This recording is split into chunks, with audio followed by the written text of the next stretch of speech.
Hey, and we're live. Welcome to Thankful Thursday.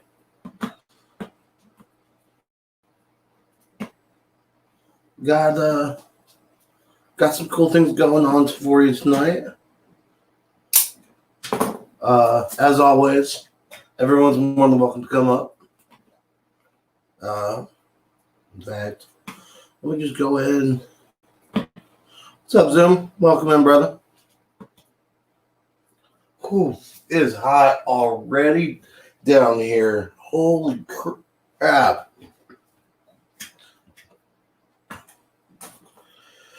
That's what I get for, not having the air on. Will there be tits? Probably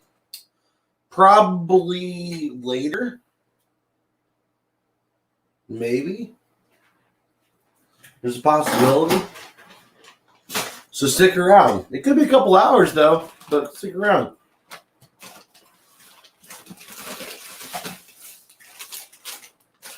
We are a show of refined class here, sir.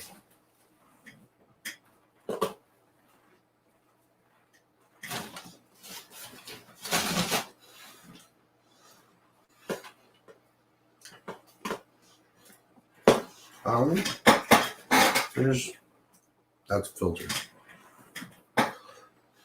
That's my drink went. I haven't cracked it yet.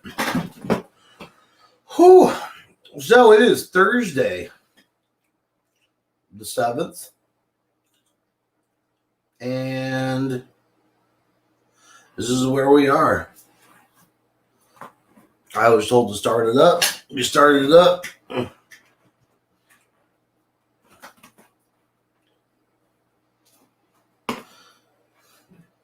And now I don't know where to go. I just know that once other people get in, how? What the fuck?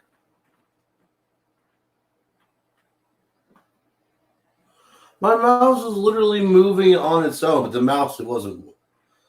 Oh, yeah? How was the first one? I didn't even know that he was back on Twitch yet.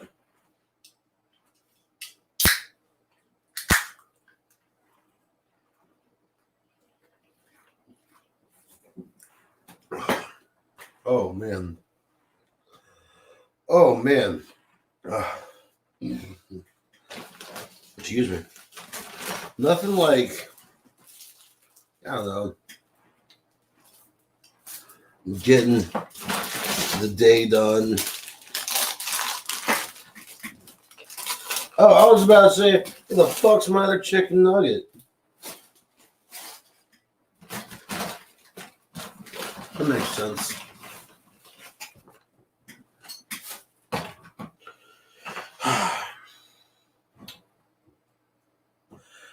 You ever have one of those days that's just just drug on forever? Yeah, that was today. I ended up going downtown Indianapolis. Did not want to do that to begin with. That just downtown in general makes me all, my anxiety and paranoia. I don't want to say paranoia necessarily, but I will say that I'm not a fan. I'm just not a fan of being downtown. And mainly because I don't know what the fuck's going to pop off on the next street corner. You know what I mean?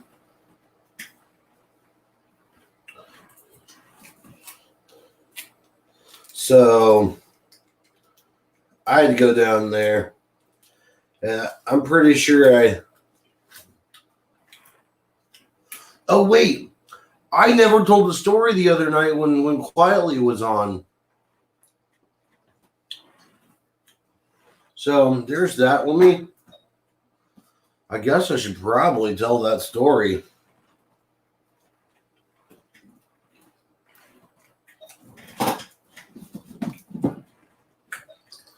It kind of sucks Nick Quietly's not currently in here, so I can tell her, the story. This is true. This is true, Secops. But, ooh, that's a lot for a little micro burger.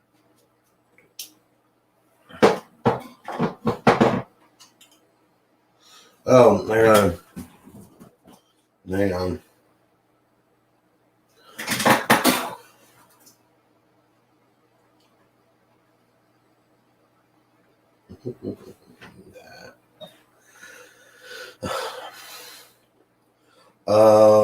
Stream is live.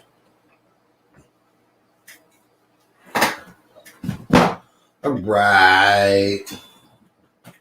Okay, so let me chat on this burger really quick because this is still my dinner. Sorry, hate to eat in front of you, but you know what? You probably already ate.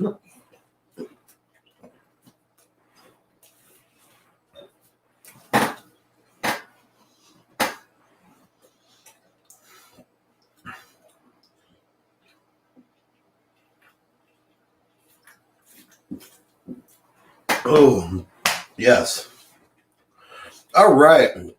So, excuse me. This story shall begin like every story, mind you, with a first very needed fire in the bowl. Let me pack this up really quick. I'm doing roach weed, which is my weed, by the way. It is that strawberry cough. It's just now it's all crispy and nice, and it'll smoke, and it's been resined up. Hell yeah. Can't argue with that. I mean, I guess you can, technically, but roach weed sometimes is.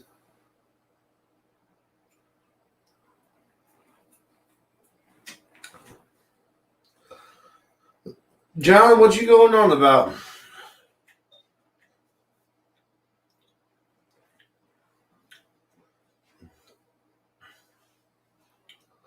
Oh, are you saying Canute's got some strawberry? That's cool. That's cool. Everyone needs some strawberry cough in their life.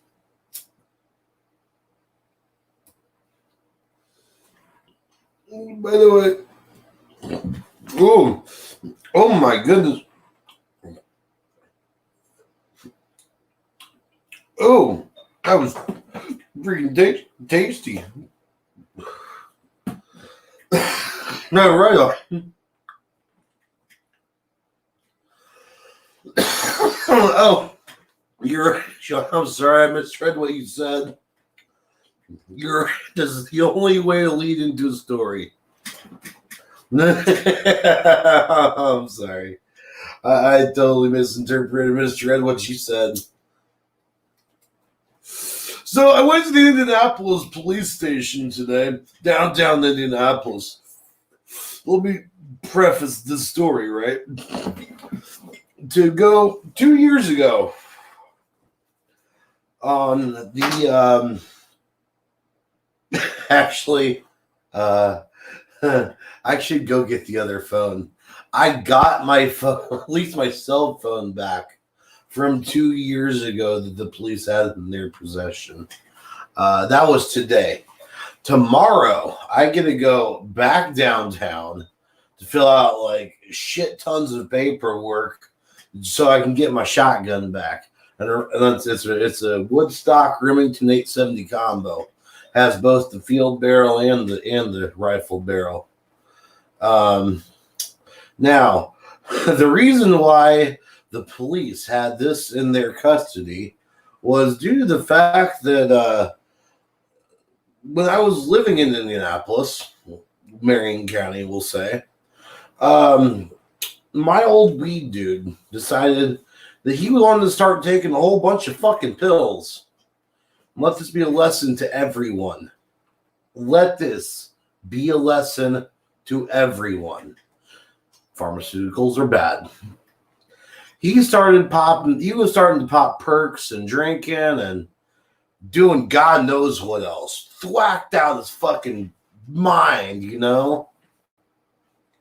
And, you know, he wasn't like that when I first met him. He wasn't. But, I'd given him $20 to go, you know, run, I guess, to his neighbors and the whole bullshit story. I'll go run to my neighbors to grab your weed and stuff. I'm like, whatever, bro, fine. So I figured it was already $20 is lost, you know. I chalked it up to a loss. I wasn't even mad about that. Now, here's the deal. With him, I did. Oh, shit. Ha! You haven't seen it since then. Don't get me distracted. Don't get me distracted. Hang on. So, yeah. Anyways, I call him up, you know, in the morning. I'm like, hey, bro, what's up? Like, you got my weed? And he starts screaming at me over the phone, calling me every name you can call a white dude from a black, standpoint. All right, let's do your little fucking cracker, fucking whitey, fucking whatever, you know. Insert white racial slur here. I'm like, bruh, okay, whatever. That's I hung up on him, and he called me. He called me back, and I'm like, oh, this better be fucking good. He said, "Come step out on your back balcony." Here's how my it was the apartments were, okay. We'll just say this is my apartment. Like, I'm like right over here, okay, like right at the corner, and his apartment's over here. Okay, I got to do this in reverse. Okay, so and he's at the corner too, you know. So I'm stepping on my balcony. I think he's already got a fucking shit with my as bad as my eyes. All I saw was black. I saw barrel. Okay, I ducked back the fucking side. Call up the office. Hey, you know, just to let you know, shit might go live. You need to get the police here and maybe possibly, you know, security. So, keeping in mind, yeah, I was panicked. I was a smidge panicked, but Miss Hispanic speaking bitch at the fucking front office didn't even bother to pick up the phone. She didn't call the on ground security. She didn't call the police. She did not do shit. All right. So now they got that rage out of the way. Come about 7:45, 8 o'clock, somewhere around there. I hear, it's about this time. It was this time of year 2 years ago. It's still kind of warm. I'm telling the story and visualizing it at the same time. That's why you'll see me get some pauses and stuff in there. Give me just a second. I'm going to do this one out here too. But I end up. It's a warm October. I've got the windows open to the apartment, and next all I hear is, "Motherfucker, get down here!" Okay. I'm recanting my story of my self-defense. No, 2 years, brother. 2 years ago. So he's like, well, yeah, you're right. Then I feel like I was still in my young, dumb years 2 years ago. Shit. But I hear, "Motherfucker, get down here," and blah, blah, blah. insert more fucking racism here, okay? So I go look out my window, and this cocksucker looks like he's carrying an SMG of some sort. And so I'm like, oh shit. So I grab my fucking shotgun, and he's walking towards my Jeep. And I'm like, at first I'm like, don't even, I yelled down, I was like, don't even think about it. And then he gets between my Jeep and the white car next to it, and it opens my driver's side door and is aimed up at me at my second story bedroom window. All right. Oh shoot. Damn it. Quietly, you're just now getting in. All right. Well, you're at least you're in the middle part of the story. So I yelled, I screamed down at it, not yelled, fucking screamed. It was like, drop the fucking weapon. Or, well, not fuck. I say, drop the weapon, drop the weapon, drop the weapon. 3 times, screamed it out. And at this point, I'm like, fuck it. And I pulled the trigger.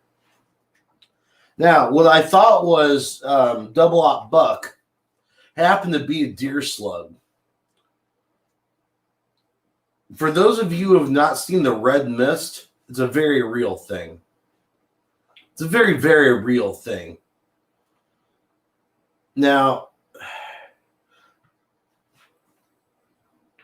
I'm going to bring up a picture here. And I was going to bring up 2 pictures here. One from my camera. So this, god damn it, fucking go away. Sorry. People are pissing me off today. So this is the roof of my Jeep. Right here. Oh, shit. All right, so that's where the slug hit.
All right, I'm sorry about that. Can you guys hear me now?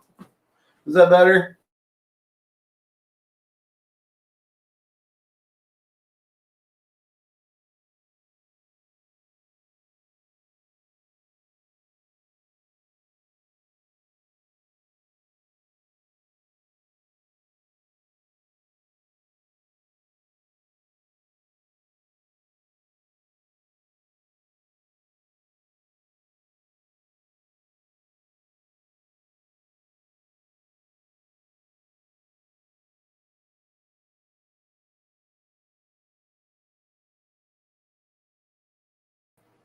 I don't know if you guys can hear. Oh, you guys can hear me. Okay, cool. I hope it's not like horrible. So fuck. Someone tell me where I was.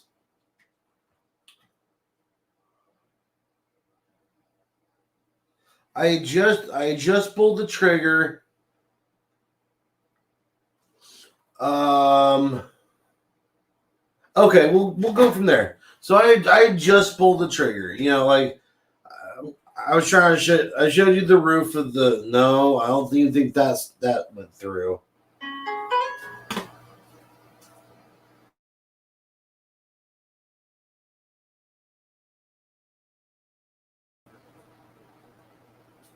All right, there we go.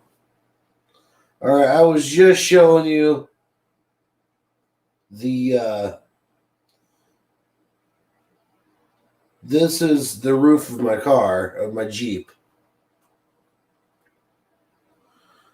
Yeah, the buckshot. Oh no, that's a deer slug. That's what. So basically, it ricocheted off of here and went underneath everything and got him right along the side of the head. Now, when I say the side of the head, it was about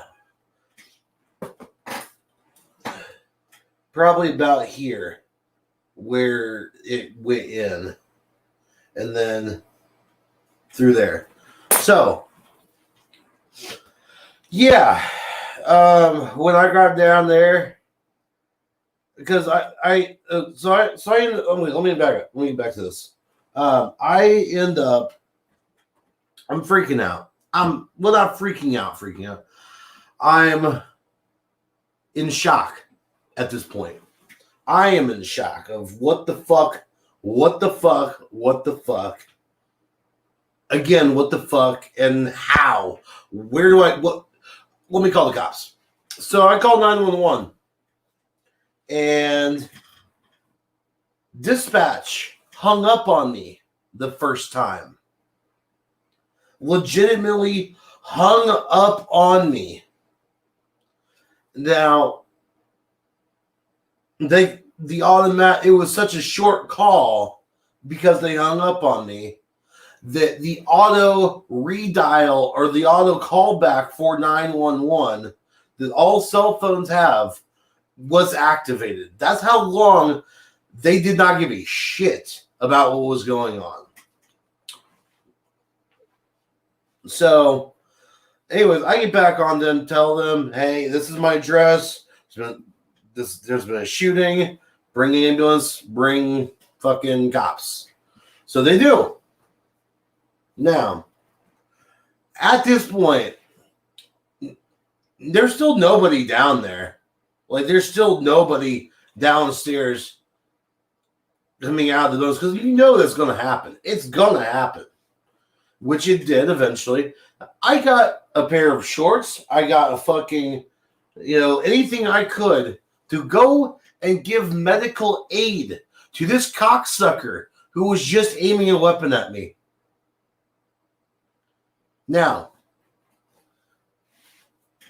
I get down there, close my door, see that there's fucking gray matter splattered on the side of a white car and a bullet hole going through the window of this other car. I'm trying to give you as much detail as I possibly can. I'm not going to spare you guys. I'm sorry. But this is the way you want to. Everybody says, oh, I can pull the trigger. Bitch, bet. Not everyone can pull the trigger. Now, with this said, I get down there. I've got, fucking sheet in one arm, and I'm like going over there. It's like literally lift his head up with my bare hand to put it, and I feel cavity.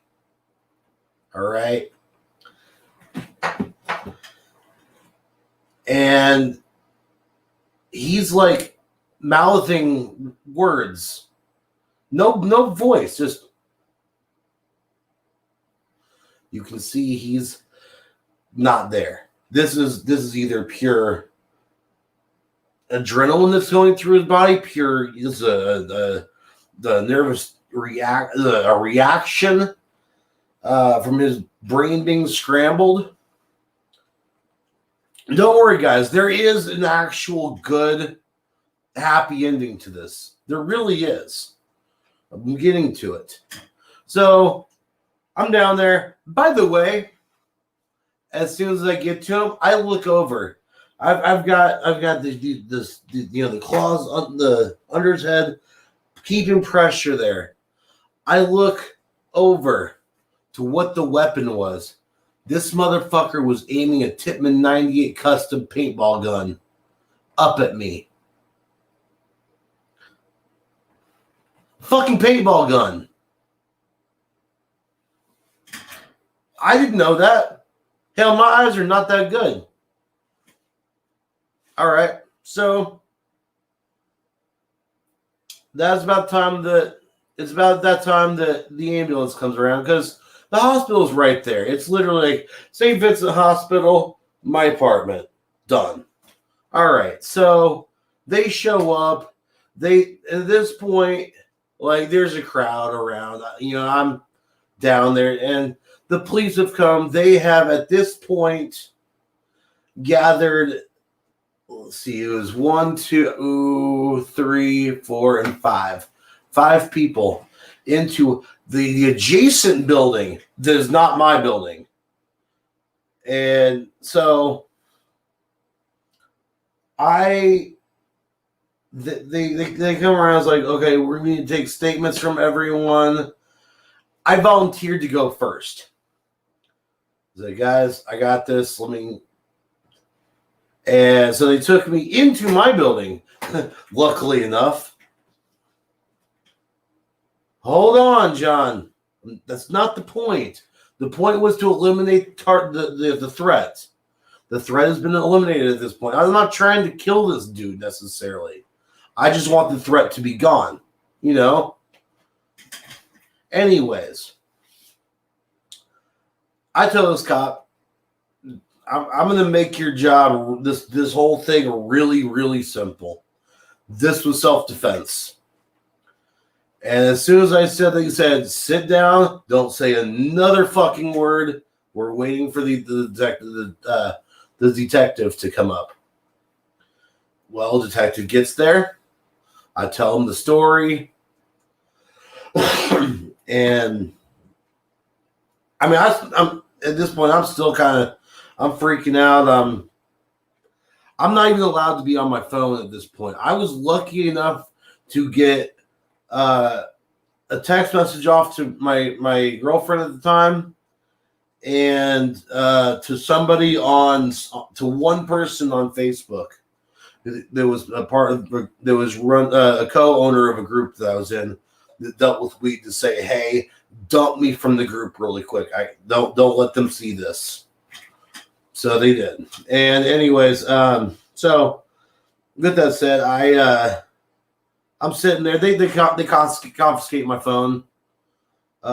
They get through all their bullshit, which is like an hour and a half. Feels like an eternity. And then I get handcuffed and put in the back of the car. By the way, not read my rights. They didn't say I was being detained. They just said, hey, you're coming with us. Now, it's like, okay, whatever, fine. Just get me the fuck out of here, because I know my neighbors are pissed. They are pissed at this point. And I know this because, well, and I hate to sound like a racist, but it's an all-black community back there. And me being basically the only white renter in that little section back there, well, there was a lot of animosity that was going on. Anyways,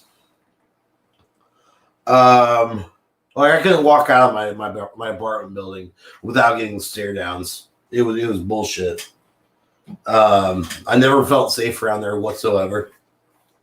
But anyways,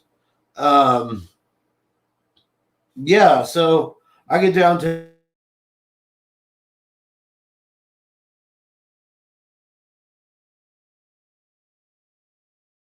Can you guys still hear me? I just need a yes or no. I think I'm broadcasting. My fucking webcam keeps fucking up. Anyways, we're gonna roll with. Okay, cool. You can hear. Okay, so I'm just gonna roll with it like this for a second. So the I get down. They take me down to the basement, which is where the homicide and aggravated crimes unit is. What do you mean now? Have I not been broadcasting?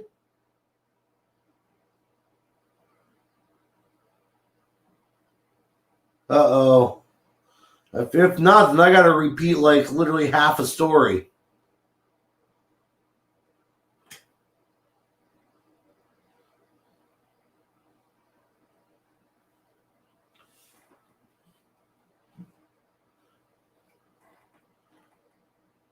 Anyways, I'll just continue. I don't know where I was at. They took me downstairs to the basement where the homicide, aggravated crimes unit is. Okay, cool.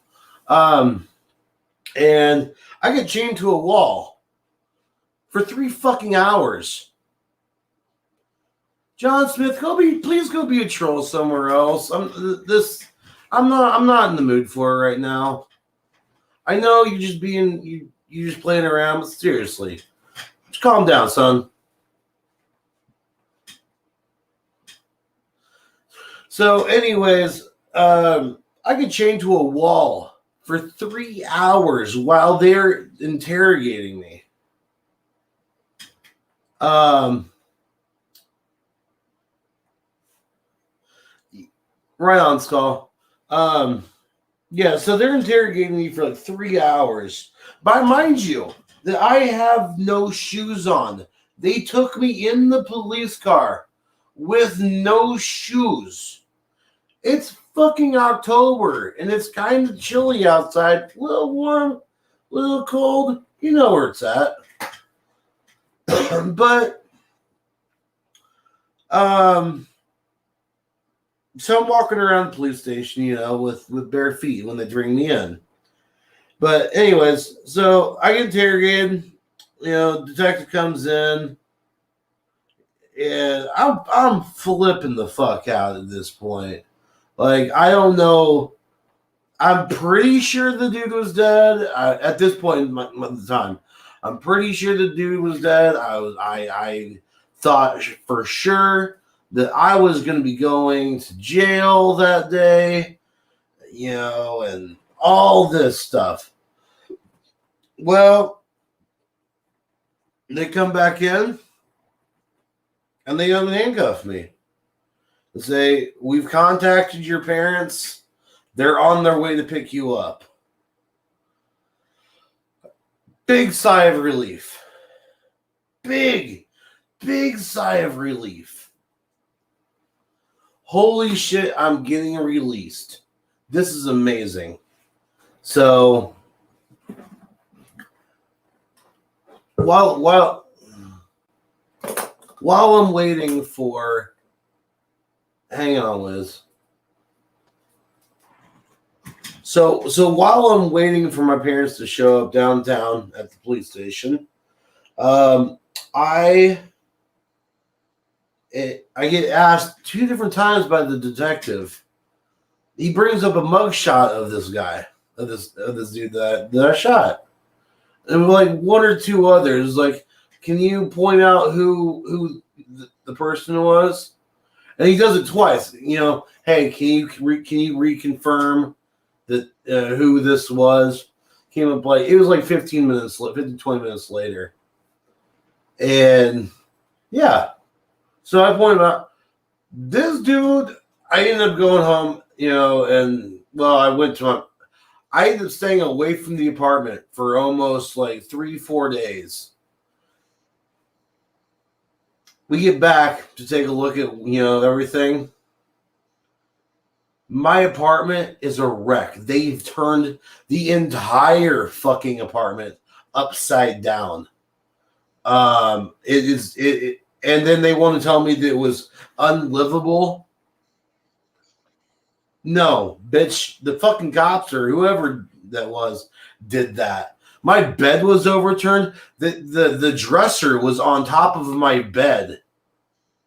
Like, they gave zero fucks. They just came in, ransacked everything, took what they needed, which was only the shotgun.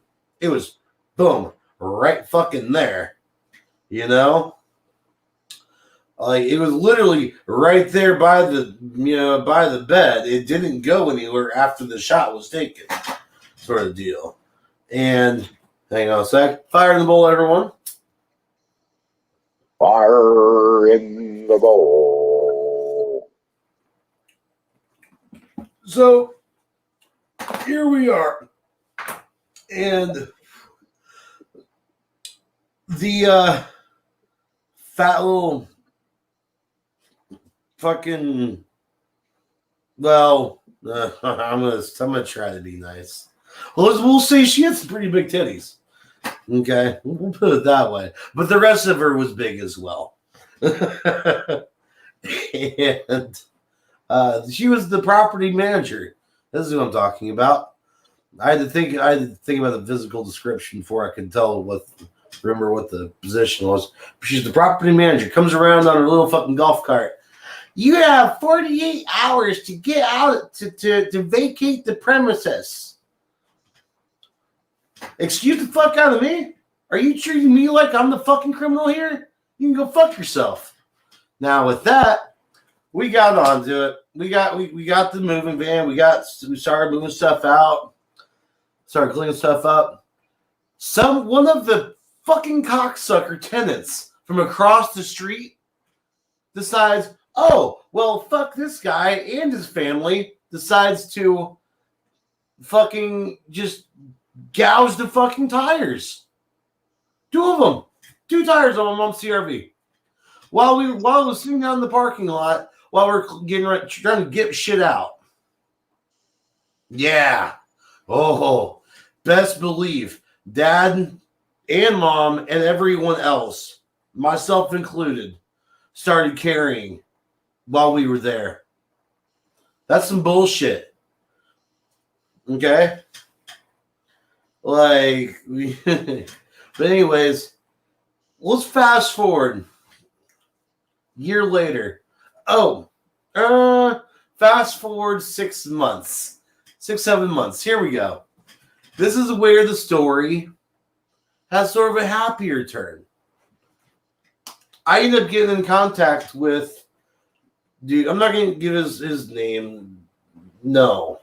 But I got in touch with his ex-girlfriend, who, by the way, is in the Navy now and is doing a hell of a good job in the Navy.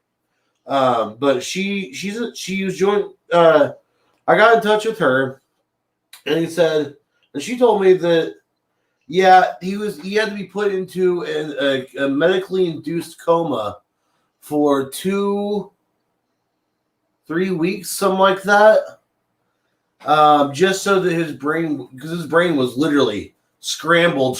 They did not think that he was going to make it. But he ends up pulling through. I guarantee you it was by the grace of God. He pulls through and is now he's under 24-hour supervision by his mom and his family. They thought that he was never going to walk again. He's walking. He's talking. Guess what? He now has visitation rights with his daughter. He's able to finally see his daughter. He's off all the drugs. He's not out there doing this whole 20-year-old gangbanger shit. And he's turned his life around completely 180, which is an amazing thing. You know? So that makes me feel a lot better about the situation. And then we're going to fast forward another 6 months. So it's a year after at this point.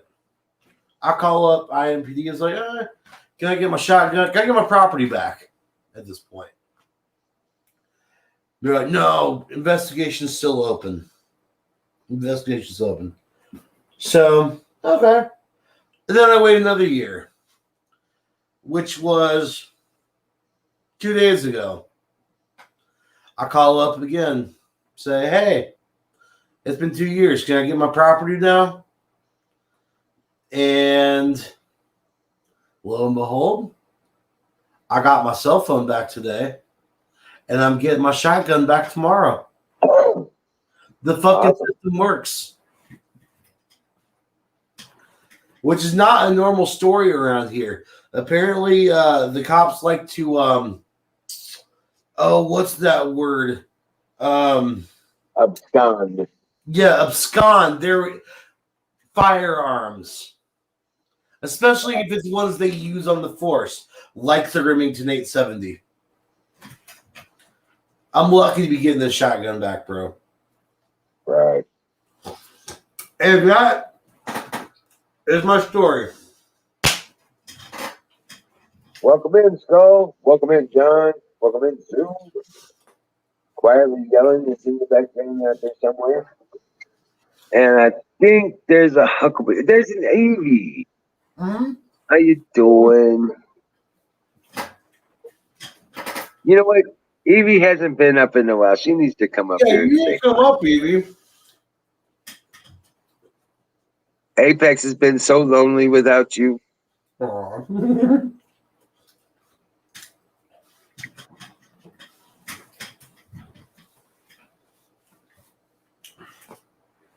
Cheers, everyone.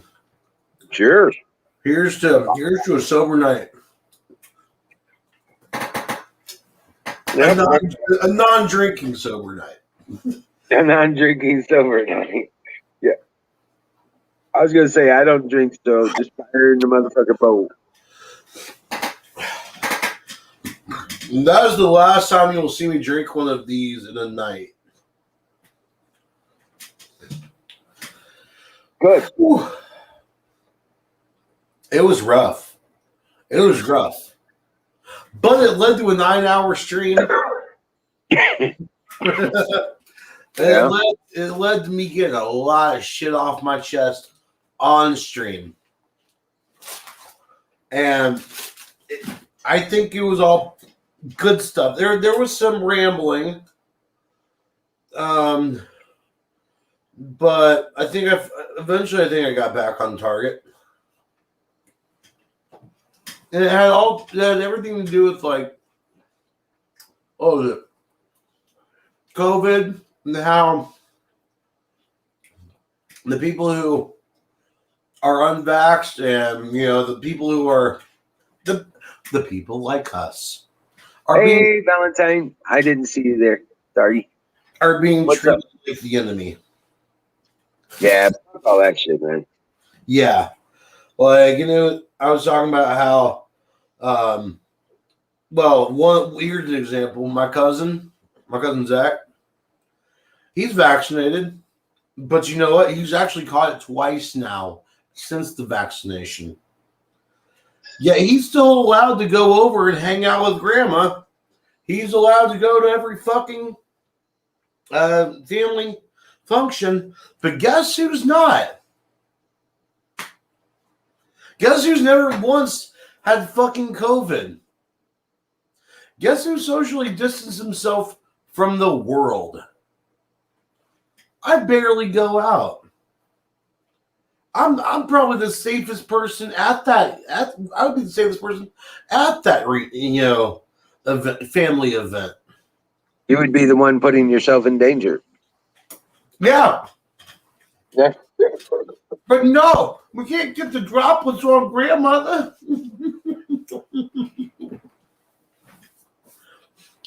The droplets! They're getting all over your grandmother. The droplets, Andrew. But the droplets.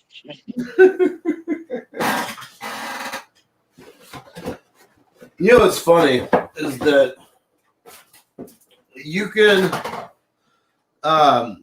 transfer Fauci's voice almost completely into Bernie Sanders' voice. I am once again requesting, I am once again asking for your financial support. Bernie. And then you have Fauci. I feel like they went to the same country club. It's called the same church, Zionist. Yeah, there's that too. Well, you say they're Zionists? Yep. Huh. I feel like there's a lot of leaders and political people who are Zionists. Should look into this. Those are the not really Jews people. Oh, those are the unorthodox Jews. The unorthodox Jews. Right, those are the non-Jewish people.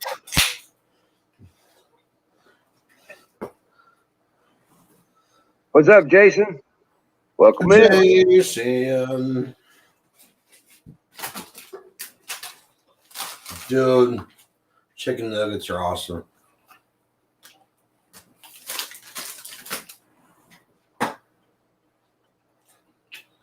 Oh, A little detailed there, Huskell. and before I forget, Wu-Tang! I just had to shout that out. Wu-Tang Clan ain't nothing to fuck with. A Geno. Yeah, it's a Geno. Jews in name only. Yep, that sounds about right. A Gino. A Gino.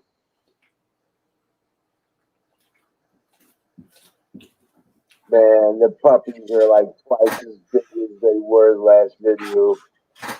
Oh wow. I'm gonna be making a video probably Saturday. Nice. And just to show you how big they got.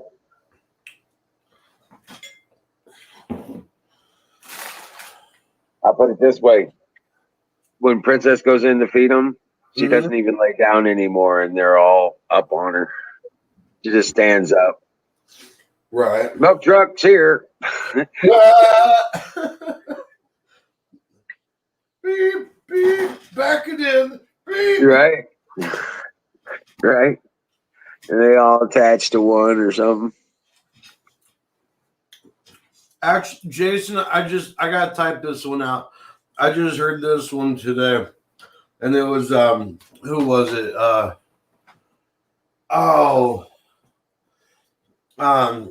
Dave fucking the dude on Loud Earth Crowder. I can't believe I can't believe I'm spacing his name. He's hilarious, but whoa. That's an underscore. All right. Well. Dang. You better check out before you trigger Mr. Jones again. What?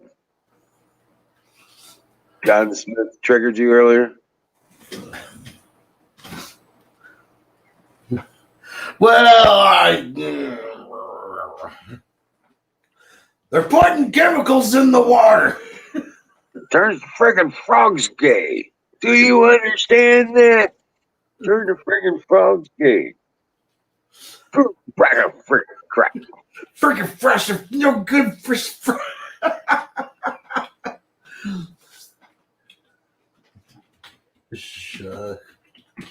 There you go.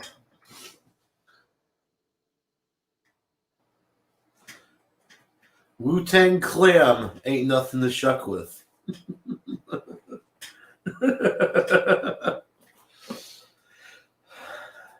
Oh, man. Now I'm going to have to look this up because that's Well, I turn around and I'm broke again. Uh-oh. Yeah. But I did get fuel for the Jenny. There you go. I got the feed box all stocked for the week. And got a little bit of this and that for the fridge. Got pie. That's always Dave Landau. That's what I was thinking. Oh, okay. I'm not familiar. Oh, he's good. Actually, I kind of want to see if He's coming to Indy. No. You gonna call Kimmy or am I? I don't have her number. Oh, you don't have her number? I do not, sir. Oh, thought you did. Negative. Shop.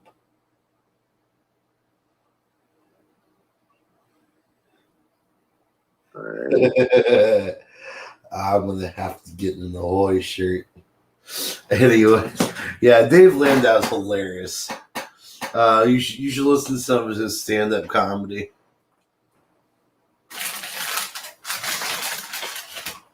But yeah, so by the way, speaking of Louder with Crowder, and the story I was telling earlier, it was through Louder with Crowder that I ended up getting on with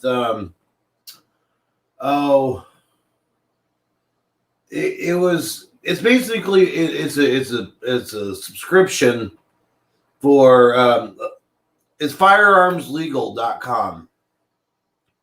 Now I will say right now they don't sponsor the show, but I'm saying to say their name anyways. Firearmslegal.com.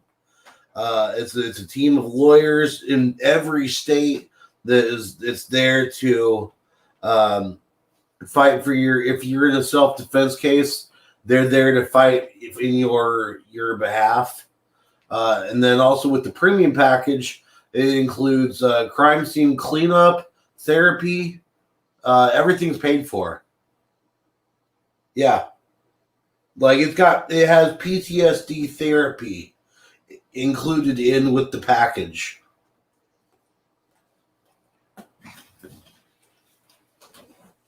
So it's actually really good thing. Because that would really suck.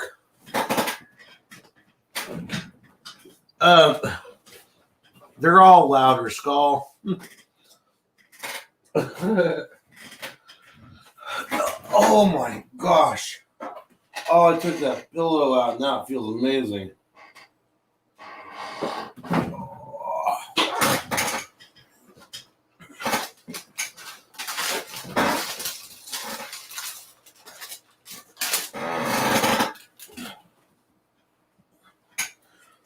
So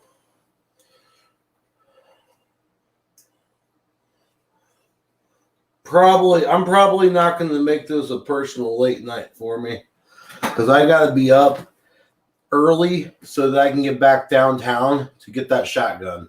Because supposedly that paperwork takes like an hour or something to get through. But I'll probably hang out till about 12:30 my time. Then I'm gonna have to call it quits. Right. Yeah. Yeah, I'm happy. I'm thankful that the system's actually working in my behalf for once, instead of against me.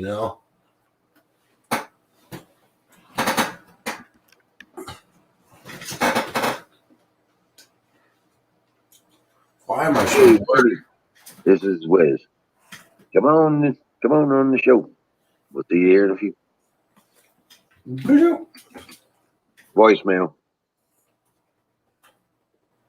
She's probably out doing something. Oh, I just saw Kimmy. Yeah, there's Kim. Oh yeah? Yep, she was just in. Whew. What? I see Ghost. There's a ghost. Hey, Bill, come on up. Grab that link. Come on up here.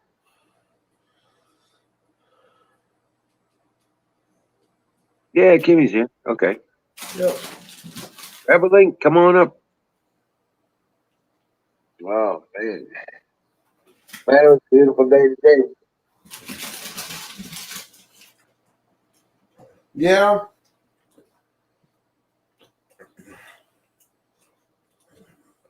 is I've been watching this. Oh, it's a horror series on Netflix called Midnight Mass. And it's really, really good. No, I wish that I could. Can you get her? I wish Yeah. that I could record what's going on right now. I'm not touching my mouse, but it's just like going back and forth, and it's just kind of hovering there, you know. But it's physically moving on the screen, but the mouse itself is not being touched or moving. Hi, Kimmy.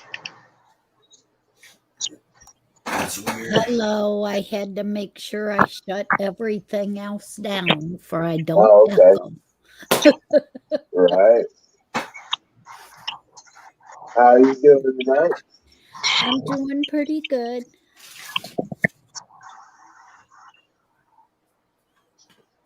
Yeah. What about you, Bill? I'm doing okay. I got starting to all of a sudden getting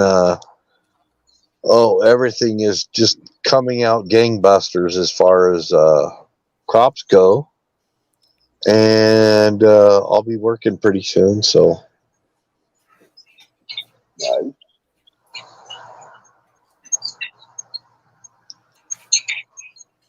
Yeah, I got to pick the garden tomorrow.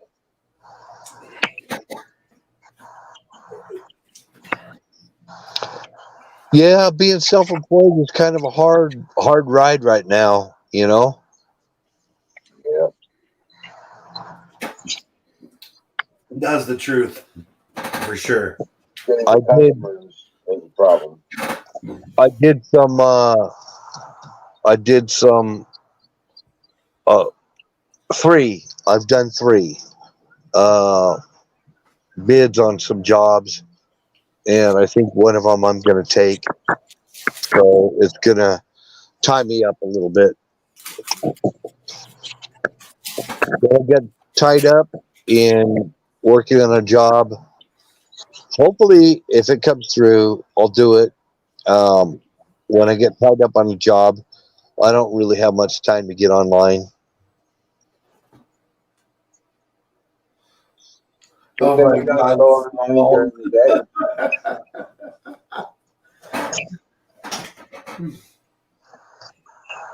Good thing we don't go on live during the day.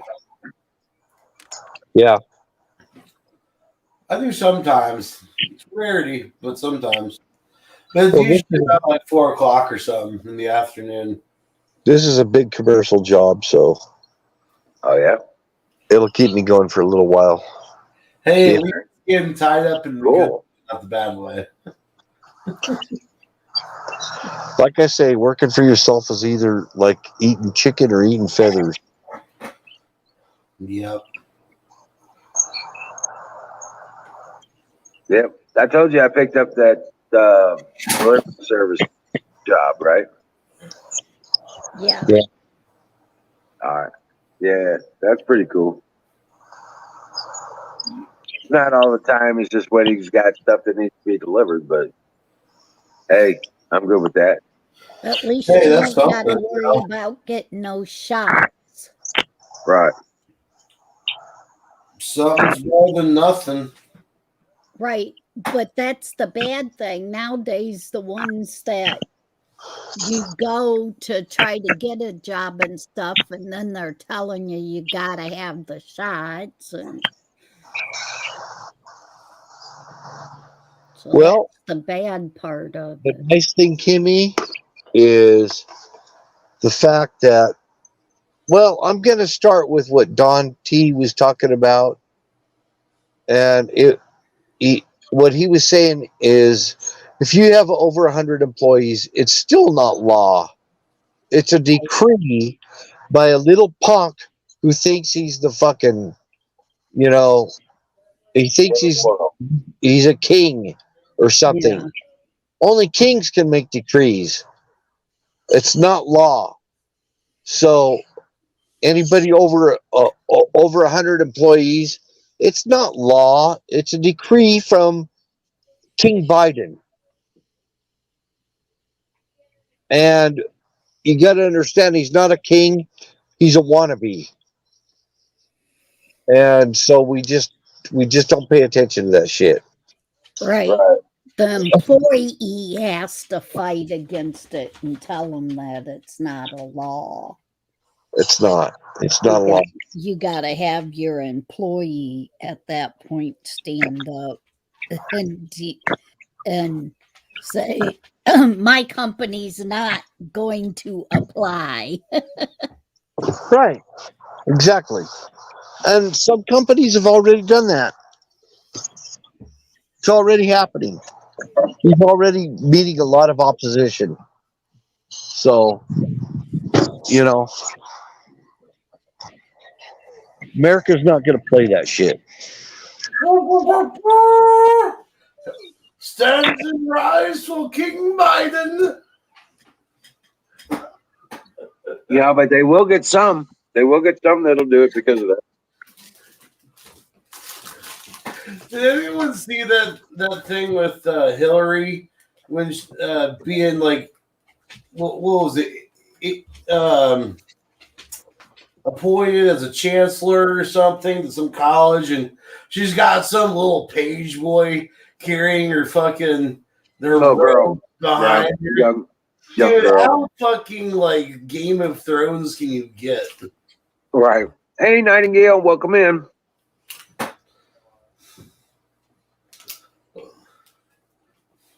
You also noticed there was nobody, there was no crowd.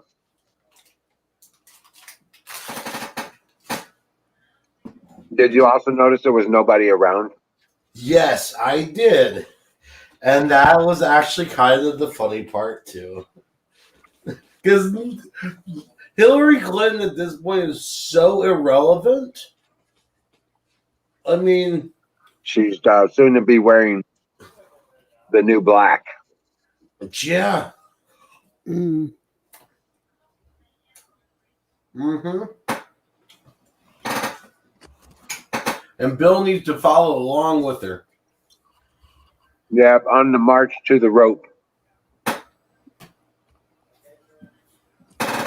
See, I would be totally okay with that. And I honestly think that public hanging should be reinstituted. In the public square, you bet. Yep. Especially for crooked cocksuckers like those. I say Times Square should be big enough. Yeah, yeah. Oh, that would be amazing if, in 2024 we could just hang both Hillary and Bill from the New Year's Eve ball. Right. It goes up and Happy New Year, everyone. Trump's been reelected. They're gone. Ladies and gentlemen, we got him. I say we put it on the lawn of the Capitol building to start hanging the bastards. Right?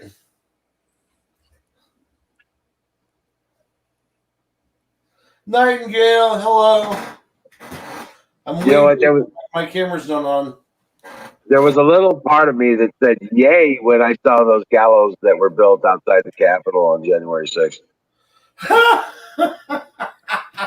Yeah, but unfortunately they never got used. I know. Sad. I know. Storage sucks on those. Dude, I bet storage would be fucking like crazy expensive on that shit. I would think so. Yeah. Yeah. You got it? Yeah. I didn't mean to drop out like that. I don't know what happened. Sure you The did. red button. It was the red button. I know, right? Must have been. So yeah, I mean, I didn't mean to. I don't want to monopolize anything or anything like that, but King Biden, he ain't no king. and he's not calling the shots. And it's been the same throughout history since the beginning of time. When a king tries to rule over a country or nation or whatever, he only has the power that the people give him. And when people deny a king of his power, he eventually will fall. And Biden is going to fall, and this whole regime is going to fall very soon. Yep. It's being currently held up by Emperor Soros. Yep. So we don't have anything to worry about, really. I mean, they might think they have power, but We know they don't. when it comes down to it, his unconstitutional decrees have no merit. They have no power. They have no teeth. Yep. They will not. Fauci will not last. Every one of them is falling, and they know it. And this is why they're acting crazy right now. Makes sense. They know their time is short. Did you just say hang Soros by his eye flaps? Yeah, that's what he said. Oh, that's brutal.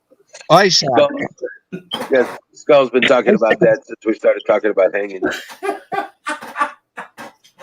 That's Forrest needs to be hung by his eye sacks with meat hooks. Yes. Yes. Death by 1,000 fish hooks. See, I think everybody in chat and everybody that we're talking to is on the same page. Yeah. Actually, I've run into a fair amount of Democrats here in the state of Indiana who now feel the same way that we do. And I feel like I got to show more appreciation for my fellow patriots. Because I know that they want to see Horos.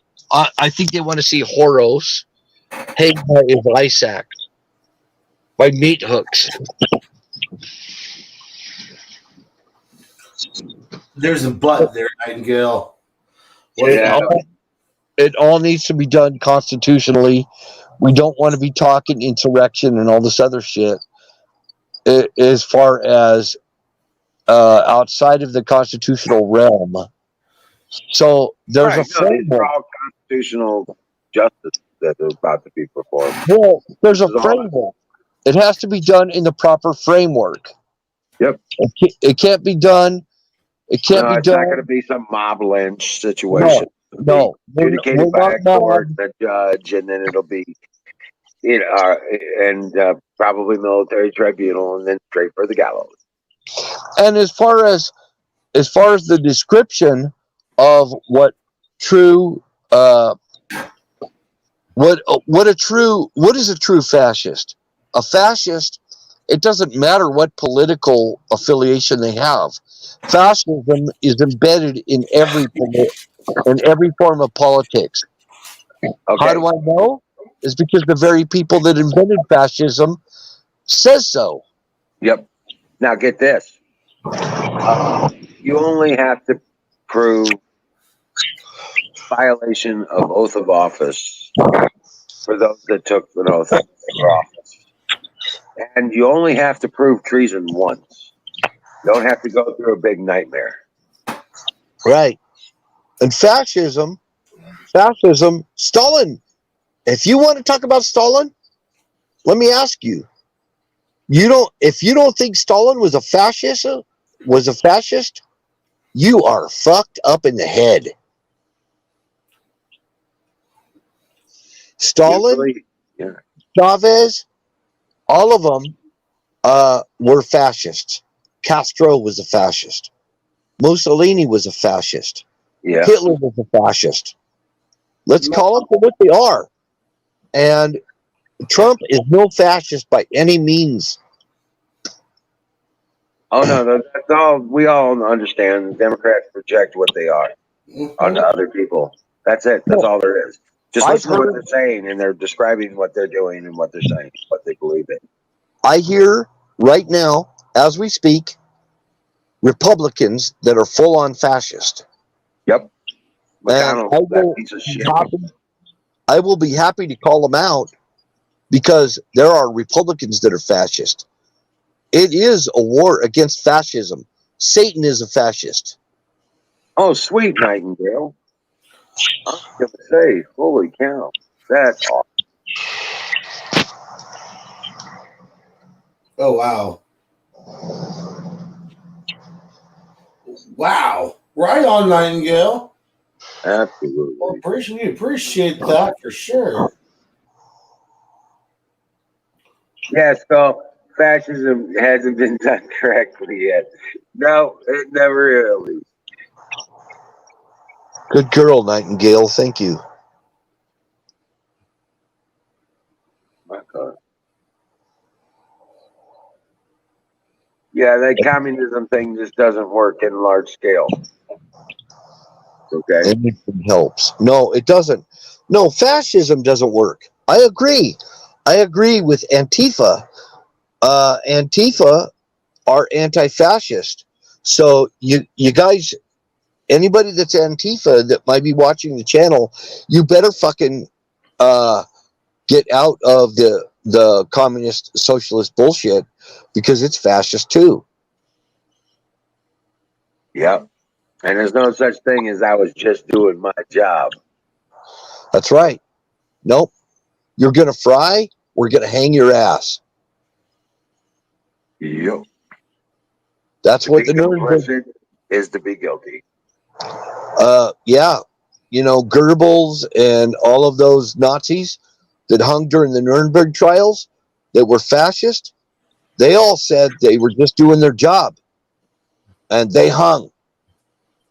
So fuck them. I'll tell you what, if you're a fascist and you're Antifa, you're going to fucking hang. There's Stride Right Star Wars Ewok sneakers. Wow. Damn, I'm on a rant tonight. There we go. Did you make that? Yes, I did. It's not focusing, damn it. Yeah. What is it? It's a Chris Knight. Yep. Oh, There we go. I can't tell what it is. Sorry. You're good. Apex, you need to send it to your computer and then share a screen. You're right. Yeah, because I've got a little. I'm going to do that with with all my knife pictures before I lose them all. Yep. And your picture is fuzzy. I don't know if you know this. I make stuff out of bone. I've made all. Yeah, I've made Maori bone necklaces, all kinds of stuff. That's awesome. I make arrowheads out of bone. I save bones, and I make That's stuff. what happened to all the homeless people.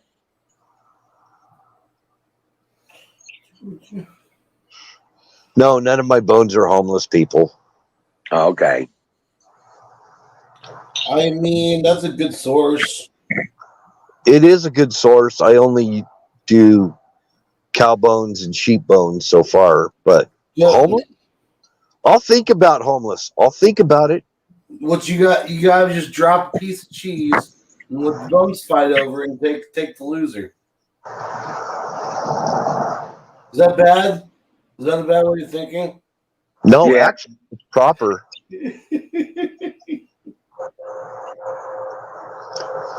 See, you know what's proper and what is not proper? Yeah. People have got it all screwed up now. Do they? I think so. Don't you? I mean, yeah. Probably good. Yeah. You're right.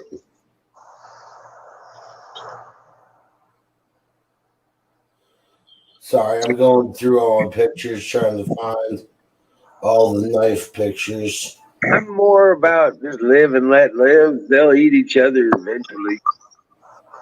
So I had a Maori Polynesian guy who died, by the way. He died by by crowbar to the head Oh yeah. in northern New Zealand. Yes. Oh wow. And he was a good friend of mine. He's the guy that rebuilt the transmission in my van and everything, and in my car. And he Yeah. did it right in my driveway. This guy was badass. He could freaking do anything. And the way he died completely messed me up. I mean, when I found out what happened to him and how he died and everything, it bothered me really bad. But anyway, the thing of it is, the guy was so innovative.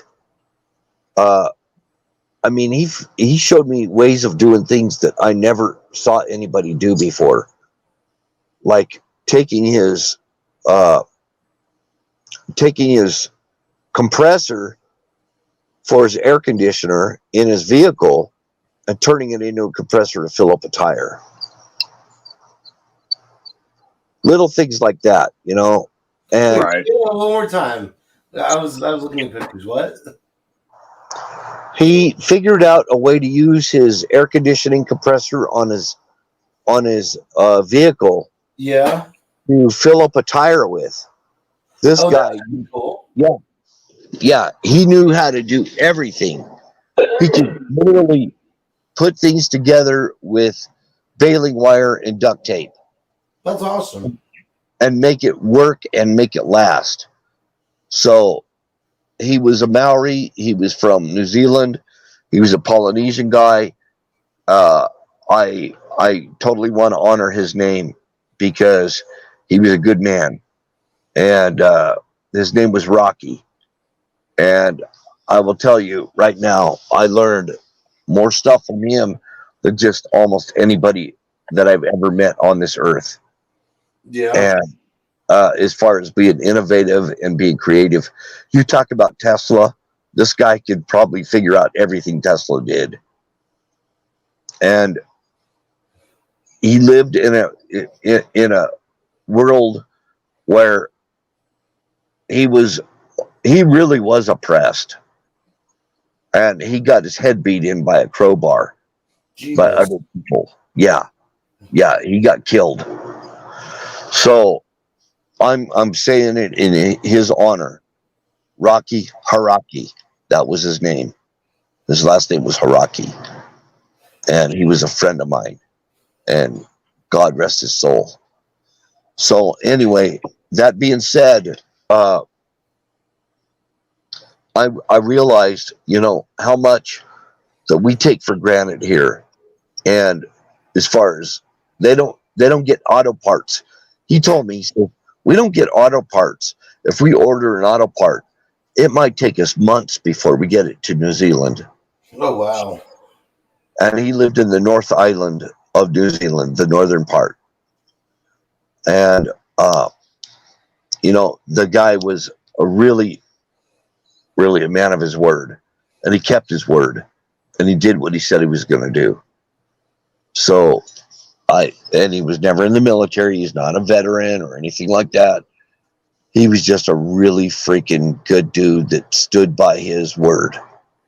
That to me means more than anything in this world, is when somebody talks with honor and integrity and says what they mean, and they mean what they say, and they get in there and they get it done.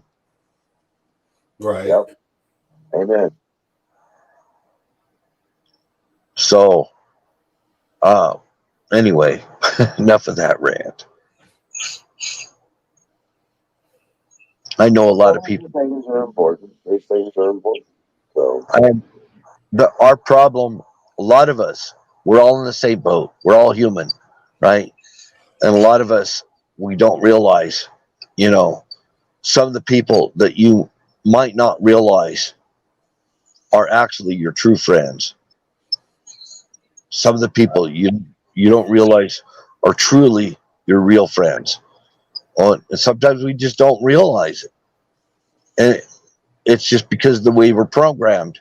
right now, I have a story like that with my friend Ron. I was his best friend. I never knew that until after he died. Yep. I mean, nobody else. He didn't talk to anybody else about the things we talked about. Nobody in his life he talked about any of the stuff that we talked about. And because I've been on a quest for a long time, and Ron was actually 32nd degree Mason, and he left me his library. So, I mean, when he passed away, his sister called me to take care of his financial arrangements and stuff like that. I didn't know. I didn't know.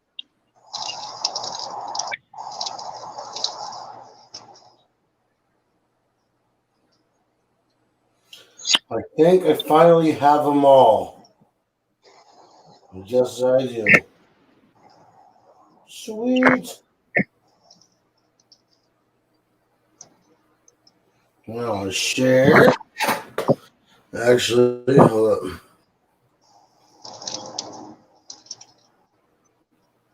Bluetooth. Receive file. And Bluetooth. Location 3. All right. So, We good. you good? We good.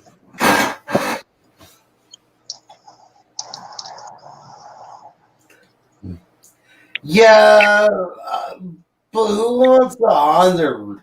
Wait, hold up. A Honda Rubicon. That's not the thing. The Jeep Rubicon's the thing, bro. Yeah, Jeep Rubicon. Even still nowadays, they're just absolutely crap. Another thing about this guy Haraki that I was saying about him was he was one of the last of the true full-blood Maoris. Oh, He was a full-blooded Maori, and he was one ugly motherfucker. duh. He was ugly. And if you said he was ugly, he would laugh in your face. There you go.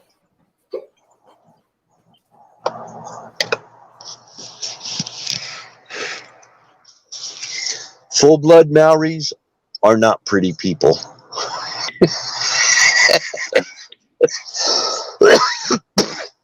There might be some, I don't know, but I haven't seen any. I'm not exactly sure what a Maori is, though. They're the original people of New Zealand. Yeah, you're probably right. Then, in that case, Fire in the bowl. you're right. I'm sorry. Fire in the bowl, guys. Cheater.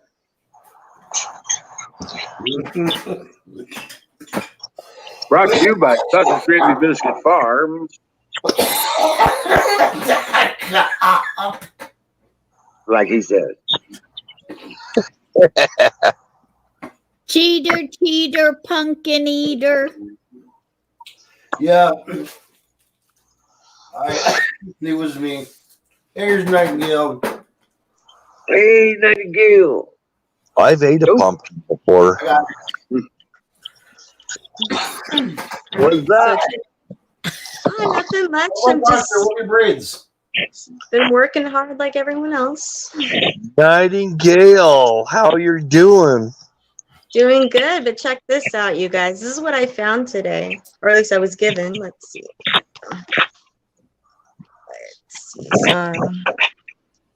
Little baby shoes.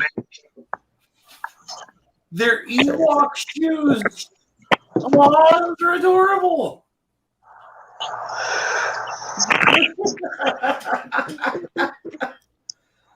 Where'd you get those? So I've been working for my church, and I've been doing yard sales for them. and one of the ladies gave me like a rag doll. It's like a small child, and they had real shoes on. I didn't even notice until I came home when the pant legs kind of lifted up and it showed the cute shoes. I'm like, wait a second. I saw like the bottom of it. I'm like, what the heck is that? Like, what in the world is that? And then I took a good look. I'm like, I'm going to look this up. But yeah, I looked them up, and there's another person that's selling them for about 190, but their decals are like all gone while this is kind of like still on, you know? So I'm just like, ooh, I can probably ask for at least the same that they're asking for, which is 190 or at least 200. So I thought it was just like, I got it for free. So Wait, let me see why that. not turn it around? Hold up, Nightingale. Let me see the bottom of that other one. Yeah, that right there. Keep holding it up. This I'm one? gonna make full screen. Yeah, the other one. Yeah, I'm gonna make it full screen real quick. It's I wicked. like that. There's the name on it below. The name is below it. Oh, Ewoks. Okay, never mind. Yeah, but that's wicked for sure. Imagine leaving those tracks in the snow. Right, and still the original shoelaces too. They say Ewoks on it and everything. Oh, wow. Those gotta be worth something. So yeah, I thought that was pretty cool. That is awesome. Fine. Yeah, that was for free. So it was for free. So turn it around, I'll give it back. So why not? Only the Lord provides what you need. So some things come for free my way. I can turn it around. And so we'll see. That's awesome when that happens, yeah. Let's see. How's everyone tonight? That's why God's people are inheriting the good stuff. By accident, definitely by accident.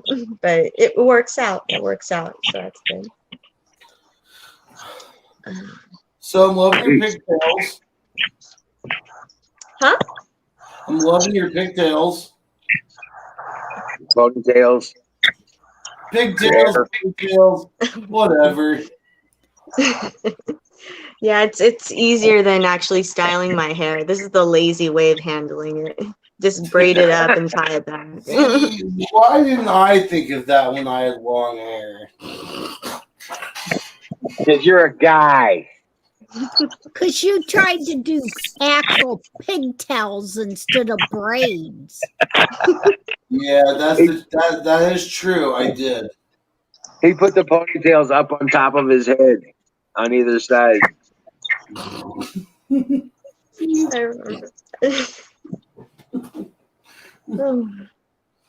Yeah.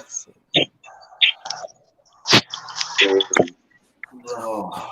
I smoked some of that. You needed to wet them down and do that and then braid them. But I don't have that hair anymore. I know.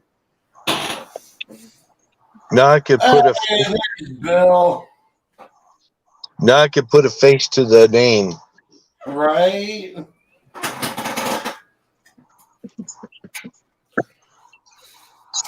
Oh. There you go. But yeah, we had the puppies are getting so big. It's crazy.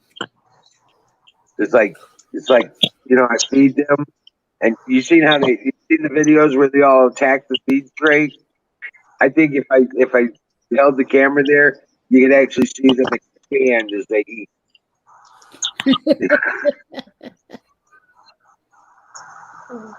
I really think so. Just to show you guys I wasn't bullshitting about the location of everything. Yeah. That was from the day that day that I was telling you guys about. Right. Wow. Who the fuck aims a paintball gun at somebody who's aiming a shotgun at them? That takes some special thinking right there. Some very special thinking.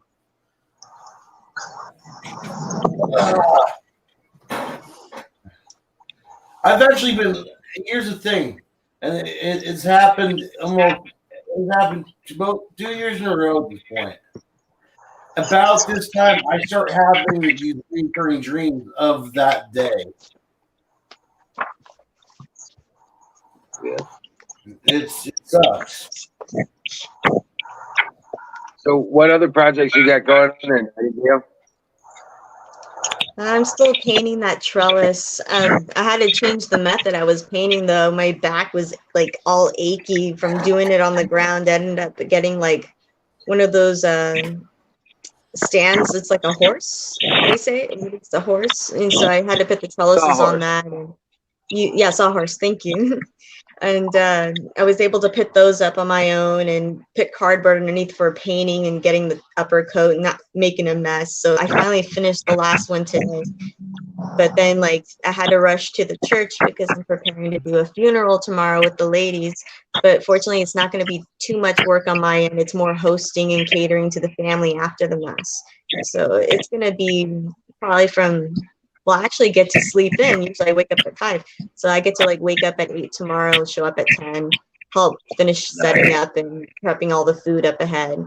So that should last about 2. So it's not like it's long days like it was in the medical field, but this is so much more rewarding. I like this so much more better than what I used to do.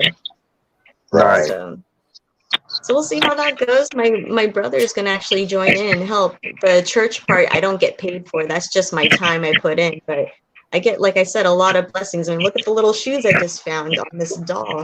And plus, they helped me a lot with yard sales. I made at least $300 the last 2 weekends just from the yard sales. So the money comes back, you know.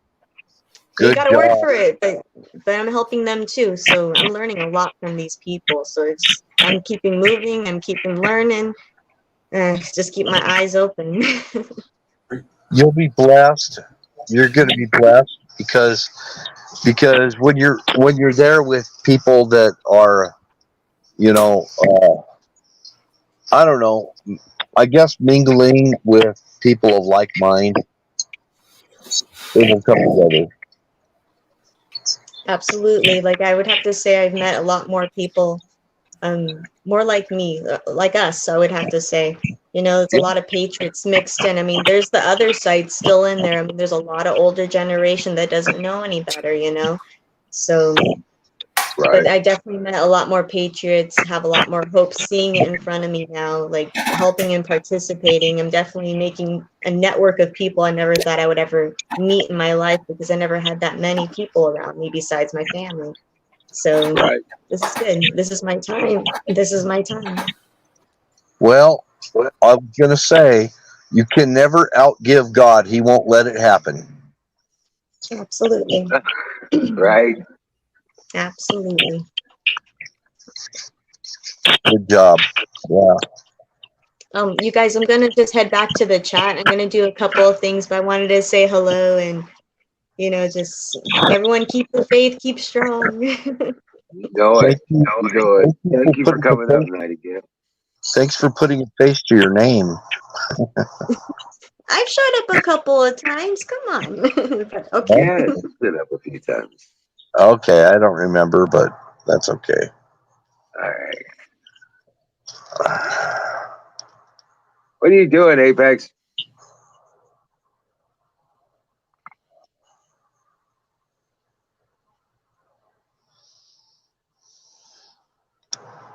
Yeah, I didn't want to brag on myself, but I went and helped a local church the other day move a bunch of stuff out of their attic.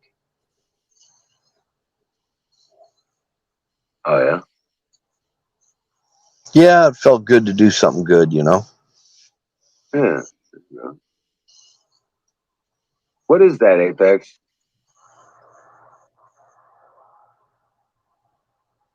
Apex, what are you doing?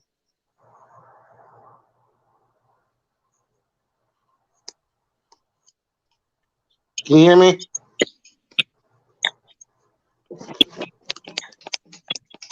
What are you doing? What are you doing? My screen's frozen.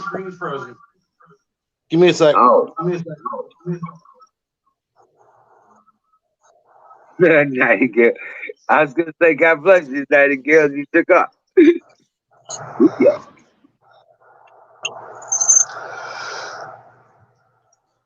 Yeah, just be happy with what I got, even if it's all wore out.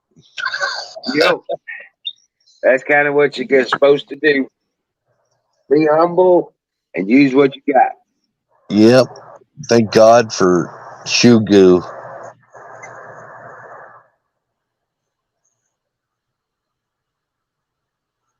Shoot, good. Shoe goo. Yep, I had to use some shoe goo.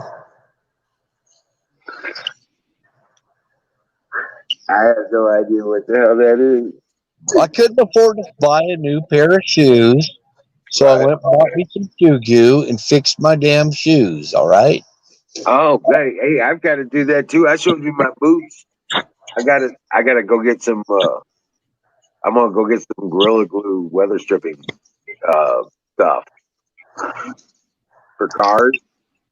You know, for Yeah. the weather stripping for cars, that Gorilla Glue they got for that. Yeah, yeah. And I'm gonna put my boots, put the heel back on my shoe. Oh, yeah. Yeah, it's Now, only like a $5 fix. try to clean it real good first. Clean it real good with, well, I use acetone. I'll take some acetone and clean everything really good and then reattach the sole or whatever. There you go. Where you at? I'm back. I put that. I put the other one down. That's No, why. that's been fine, bro. Was that? Or was that? Oh, was that doing the whole thing? Never mind.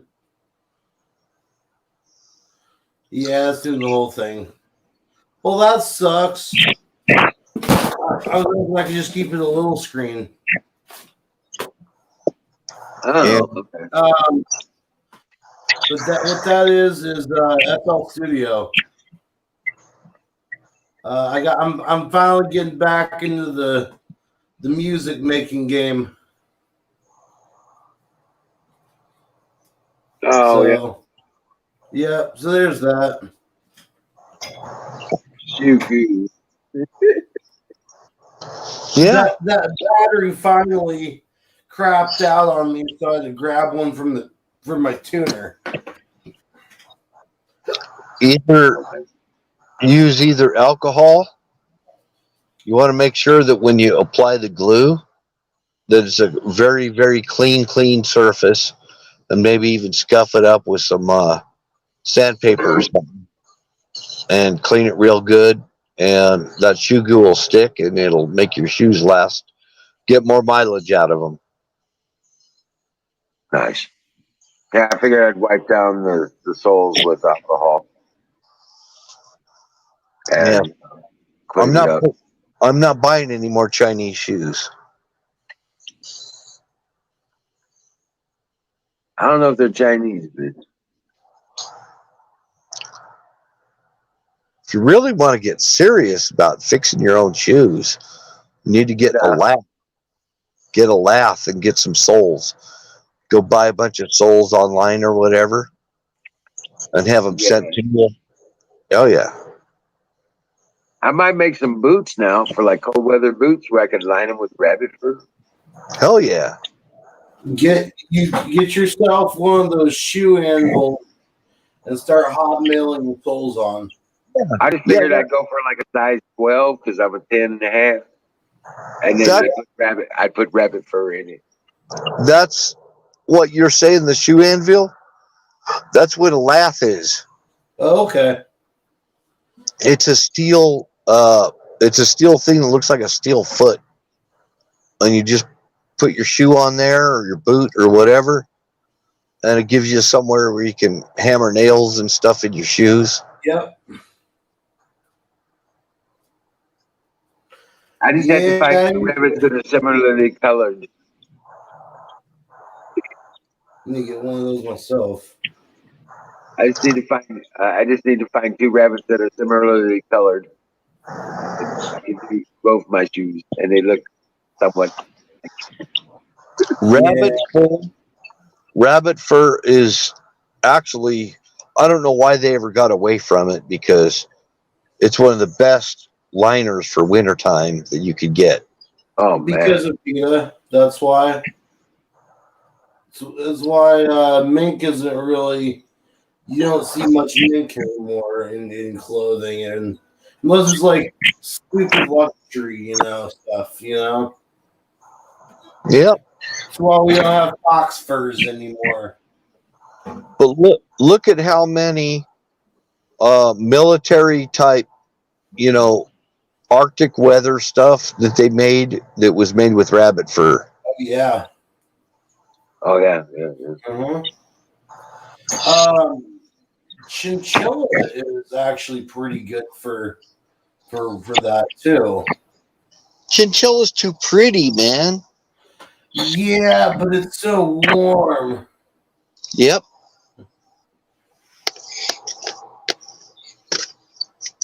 I need a coat that's made out of camel. I need a camel coat.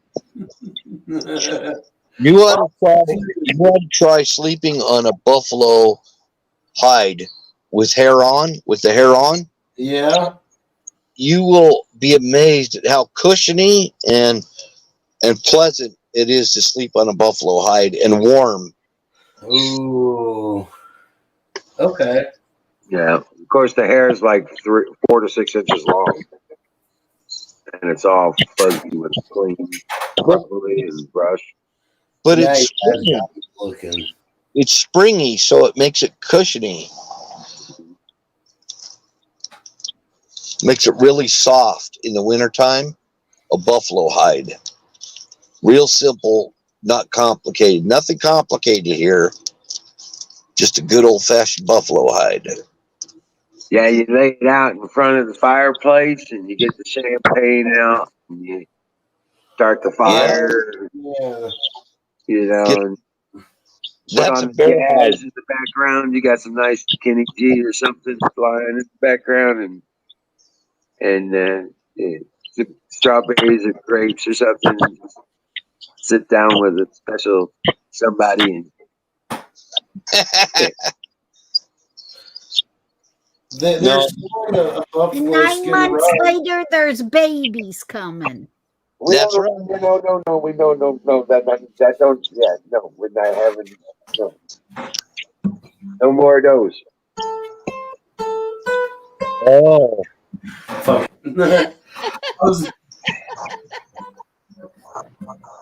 The magazine is no longer attached to the gun.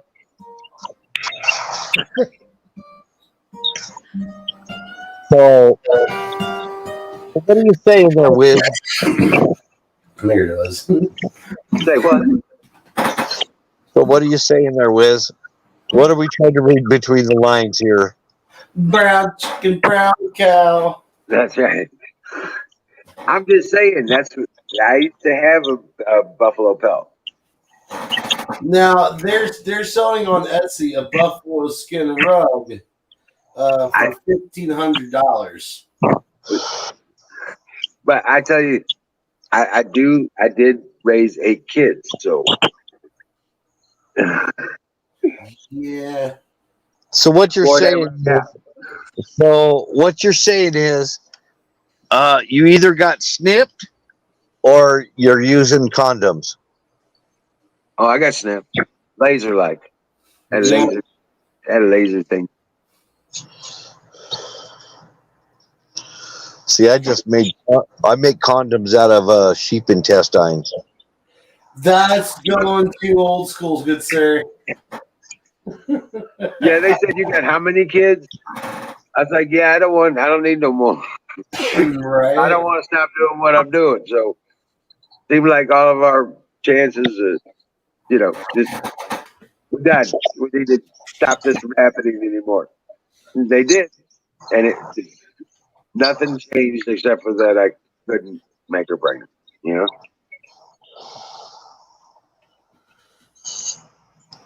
Oh man, So yeah. I'm gonna have to go to Mongolia. Shit. Oh yeah. Oh yeah. Shadow Man, welcome in. I got to help the Mongols repopulate so that they could freaking invade China. You just want the yaks and the yak women. I want the yak meat, and I want a harem, and I want a yurt, and I want to have my whole harem in my yurt with me. All right, With a so, yak. so With a yak. basically you're living the Mongolian version of where I want to be eventually, but like 1001 Arabian Night style. Yeah, don't you have to win that game they ride around on horses like Holo kind of thing? Don't you have to win that game to get a harem or something? Imagine how good looking the Mongolian children are going to look once I get there.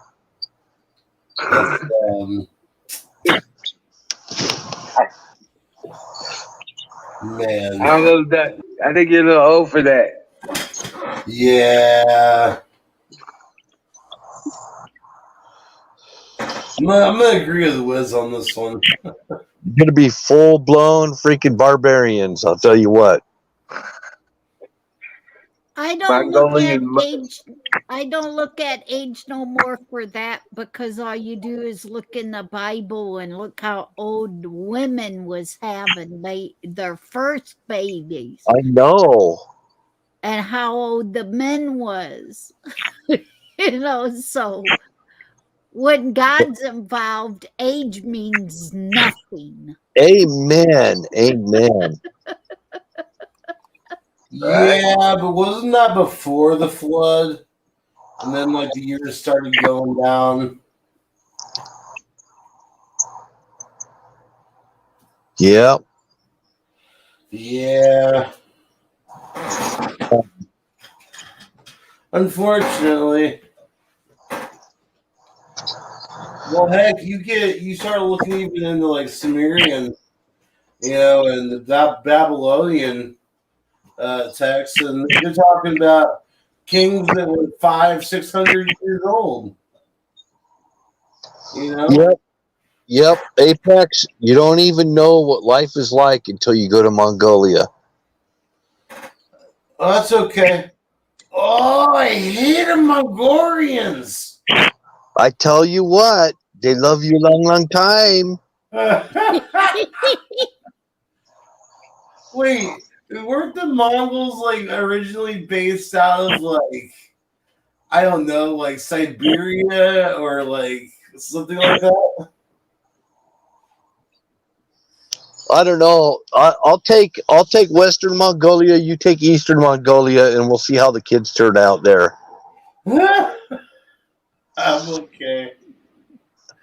So it's close to China, but kind of like I'm trying to think of the region. Is it like Nepal? Northern. Inner Mongolia is actually in China. Is it? Okay. Yeah. Outer Mongolia is everything north of China, the China Like border. Canada. Like Canada. Gotcha. Okay. Outer Mongolia, I'm going to tell you the truth. You listen to the Who, right? You're Yeah. going to know these fuckers are all bikers up there. They're bikers. They ride horses. They ride Harleys. Right. I mean, they are badasses. They are seriously badasses to this day. And they're my bros. They're my bros. The Mongolians are my bros. Yeah, absolutely. Oh man, my throat is killing me. China is asshole. China is asshole.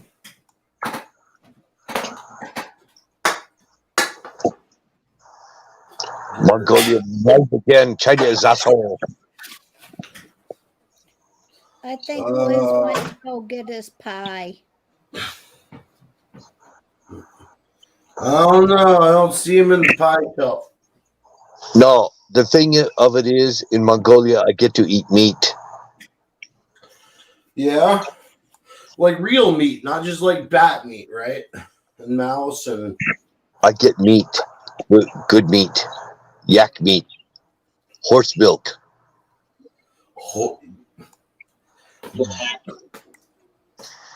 Now let me ask you on a very real note: have you tried either one of these? Have I tried Mongolian barbecue? Yes, I have. Mongolian barbecue is not. They eat yak. Yeah. Have you actually had actual yak?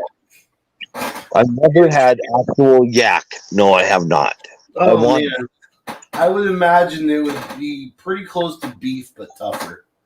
More likely to be closer to caribou. Yeah. Yak is actually a bovine, which is completely related to cows, and they actually can crossbreed with cows Oh, can they? and produce fertile offspring. They're the same. They're the same. They're like a wolf is compared to a dog. Okay, I figured as much. That's why I said that they're probably going to be like beef, but a little tougher. No, not really tougher. They're more protein dense. Yeah. And the meat is actually, from what I've read about, is it's totally on par with beef. It's just less grainy, and it takes less of it to satisfy you. Okay, so yak meat sounds pretty good. It does sound good. Now, here's my next question: Does horse milk? That sounds kind of gross. What they do with horse milk is they make fermented horse milk, and it's like vodka milk. Fermented horse milk? Ew. Fermented horse milk, yeah, it's a big thing there. That sounds like really gross. You either like it or you hate it, one or the other. Yeah. Fire in the bowl. And all the people of Mongolia are stunningly gorgeous people. They're very good-looking You know, the people. people say, do, do, do, do, do, do, do, do, do, do, do. Oh, man. They're like taller, more curvaceous. The ladies are more curvaceous than You Chinese really women. put a lot of thought into this, Bill. I have You put a lot of thought into it. shitload of thought into this. I Dang. have. Even, You it was guys, about 2 years ago. He was like talking like, yeah, I'm actually looking at making plans. I'm gonna build a yurt, and get me a maiden and a yak and oh, yeah. Yak racing. Would they just accept you into their village? See, and you can ride yaks too. You know, they're kind of like a pony compared to a cow, right? A pony compared to a horse is like a yak compared to a cow. They're smaller. They've got a lot more attitude. They'll get out and get shit done. You could ride them. You could eat them. You could milk them. I mean, They don't ride cows in India. no, they're not Yeah, allowed to they do. fuck with the cows in India. you don't want to. You want to ride a Brahma bull? Seriously? I would. No, you're yeah. not allowed to fuck with the cows. You're not allowed to mess with the cows in India. Oh, A Brahma bull is what they use in rodeos, dude. Oh, They is will that? clean your ass. A Brahma bull will fucking kill you. Oh. That is not an udder. The meanest damn bull they ever used in for bull riding, Probably, yeah. no, is a Brangus, a mix between a black Angus and a Brahma. Oh, Yeah. man. Now here's something. What's the crossbreed to make a longhorn steer? It's called a pair of nippers, and you cut their balls off.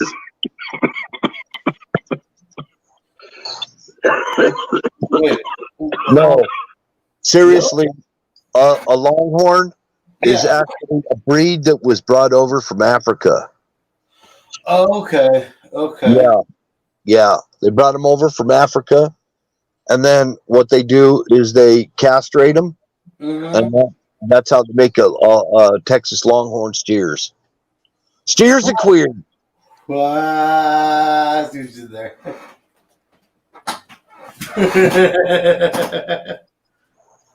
Oh my god, I'm so much less pissed off on my computer now because I switched the battery over in the mouse. Huckleberry. There's my Huckleberry. Hello, Zoom Haya? Zoom, you officially have to change your name to that. Zoom Haya. It sounds Japanese. But in all seriousness, this is all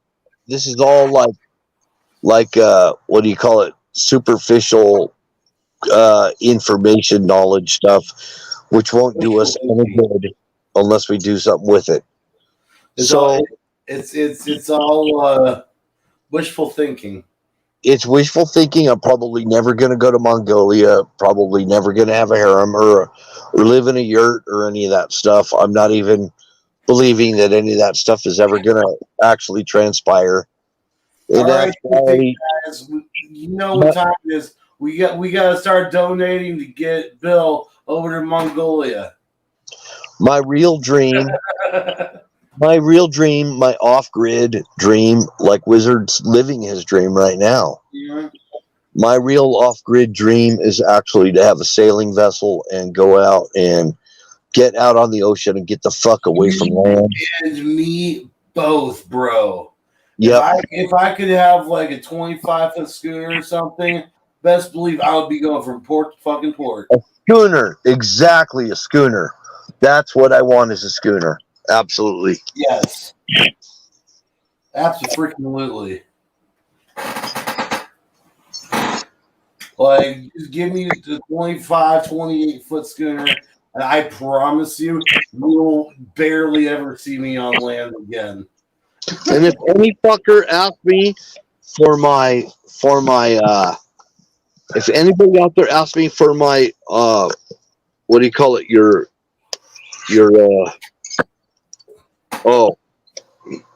wants to see my passport, I don't need no fucking passport. I'm sorry, I live out international waters. You can fuck off. Yeah, exactly. I mean, if I want to go to Tonga or Tahiti or Papua New Guinea or wherever, nobody's going to ask me for a damn passport. I'm serious. I'm serious about the pirate shit. I really want to go off grid. Both. Hey, you know what time it is, don't you? We need to start a crew. Time. It's time for pie. It's time. Oh, shit. It's time for pie. Pie time it is. I do have apples tonight. Oh, nice. So, I mean, you could get in there. You could get in with the highfalutin yachting people and all that, or you could get in with the liveaboard kind of people. They're going to tell you all the ins and outs. Once you get out there on the ocean and you meet people in the ports and stuff, they're going to tell you all about where you can go and where you can't go. Yep. And where guns are allowed and where guns are not allowed, and all the ins and outs. So it's not a big thing. I mean, millions of people are doing it right now. Pirating? They're living on liveaboard boats. Yeah, no, I'm messing with you. Yeah, they're off grid. They're off grid, just like Wiz is a landlubber. He's off grid. Yeah, are you scary landlubber? I'm okay with landlubbers, that are off grid, because they're a lot like us. They're land pirates. This is true. I do consider myself a road pirate. He's a land pirate. Uh-huh. I am a pirate deficient of a boat. Hey, really, seriously, some of us just got it in our blood, and we can't help it. Yeah. That's When me. you're a land pirate and you have land, it's called a sovereign. Okay. Yeah, Okay, that makes never- sense. Sovereign. Yes. You ever heard of a ship called a prairie schooner? Mm-hmm. That's all the I Mormon. remember there were convoys of prairie schooners going all across the prairies. The Mormon pioneers and the Oregon Trail and everything, they all came over on prairie schooners and hand carts and shit. Yep. I love the stories where they talk about how, going across, the plains and stuff, the wind would blow that grass and it looked just like the ocean. I prefers to raise me sails and sail the seven seas. Oh, That's yeah. all. Oh, yeah. Well, no, don't get me wrong. I definitely, those are on my top shelf of favorite stories. Pirate tales. Oh, you know Yep. what I'm going to do with that tomorrow? So, Pie time tomorrow. I have another apple pie. I'm going to put butter on the apple pie and then sprinkle it with sugar and cinnamon. oh man, that sounds like a sugar rush waiting to happen for me. Oh, man, you talk about it. That's going to be so good. I can't wait. Oh, tomorrow I will not be on. I am going with my cousins, and we're going to be making some music. You I gonna say be making music. what? I'm going to be going to my cousins, and we're going to be playing guitar and stuff, and making some music and stuff. Oh, okay. Yeah, it's been a while since we've had everyone together. My dad's going to be out there, and my cousin's dad, and my cousin and I, and we're gonna get together like old times and play some music. Well, that's not part of the schedule, dude. You should have put that on the schedule like Tuesday. Fuck. Right, Nightingale. Hey, what do you think this is, man? Hey, as long as I got the 30th off, we're good. Right? Do you notice that the very word pirate has pie in it? It does. Pie is the answer. Pie is always the answer. Yep. And Nightingale said pirate. She's right. Well, guys, it is 12:15, and I officially have got to make myself wind down and go to bed so I can get up early. Well, you got 45 minutes. I got like 15. I said So 12:30. 11:15, man. Come on. But I'm probably It's 12:15 here. I have to be up at like way early so I can get downtown. I probably I hope No, you she's don't. open by the end of the day. They ain't even going to open up till 9. What? No. I actually have paper. They start doing the paperwork at 8:30, and it goes until 11:45. They take lunch, and then 12:45 to 2:30. Yeah. Yeah. I'm well aware what times it is. Yeah, 9:15 is early for 8. and every vessel that I find that doesn't have a name on it, I am going to have to approach that vessel and say, "Why is there no name on your ship?" And And then you say, I'm commandeering your ship. They'll say to me, "Well, I've already named it, but I don't have anybody that'll paint the sign. Here's my card. I'll paint the sign on the back of your boat." And I could sit out there in a little dory and paint the back of their boat and make me some extra cash. Yeah. So I can go buy me some pineapples and freaking fishing shit and whatever. Fishing shit. Yeah. I'm gonna Yeah. I'm gonna be living the life of Riley. Dude, you I'm- can make money just fishing and then taking it to the port and selling to the pier restaurant. Yeah. Yes. I know a couple people that do that down in Southwest Florida. They stock up the restaurants and they make bank. Yeah. And Try then, catching those. Bank. Was it then mahi mahi? Grouper's a big one down there. That and snook. That's one. That's another big one. yellowtail snapper. Yellowtail snapper. That's another one down. Big one down in Florida. Sheep's head also. By the way, if none of you have ever tried sheep's head, you have to at some point try sheep's head. It's delicious. It's So- just like it's like a giant bluegill or crappie. Redfish. That'd be in Louisiana. Yeah, I can see that. I can see Phil doing a spearfishing and lobster diving. Yeah.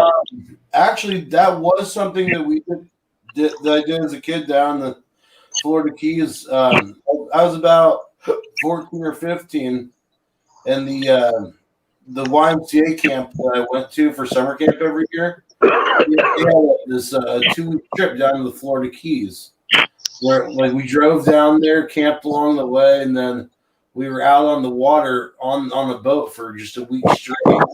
Yeah, we went, dove down, got some conchs, speared some lobsters, fed for our food. It was awesome. I just find lobsters crawl up on the freaking shore and snatch them up. Well, the big ones don't come up on shore, though. Yeah, they do. I don't even have to go after them a lot of times. Oh, really? Oh, yeah. Florida lobster, the Florida crayfish, shit. I'll be snatching them left and right.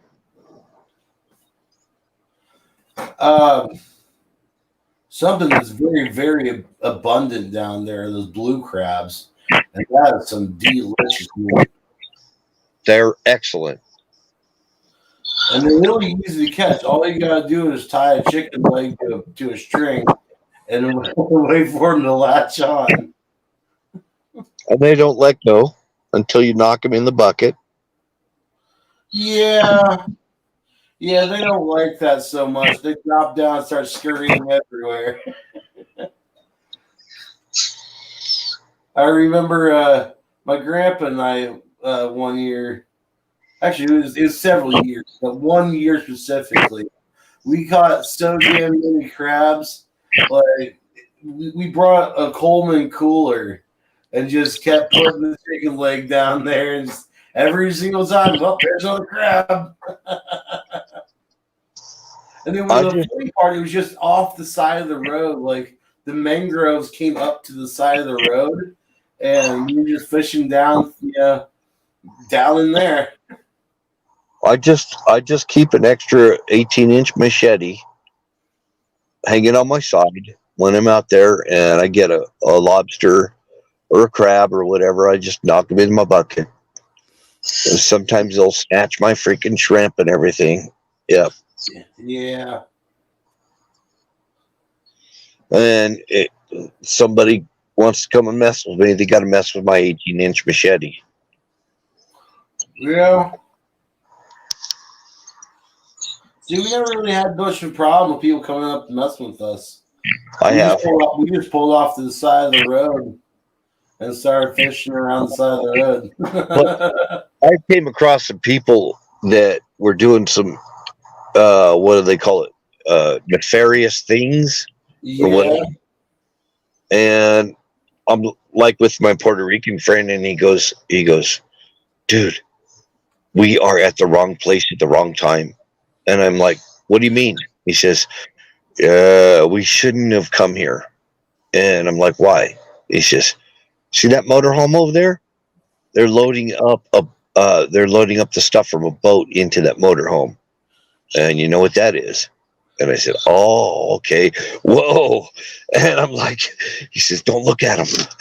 I'm sitting there trying to act like I'm fishing and not paying attention to it, because yeah, it was drugs coming off of a boat and getting loaded up in a motorhome. Oh man, yeah, that doesn't surprise me. That was on Shark Key. I was on Shark Key at that time. Oh wow. Yeah. I know, like down in like down in the southern parts of the Mississippi River, like when you think like moonshining on the Mississippi River, people run that shit in those flat bottom boats with the air, the airboats and stuff. But they'll hide that shit all over in houseboats, tucked back in little coves.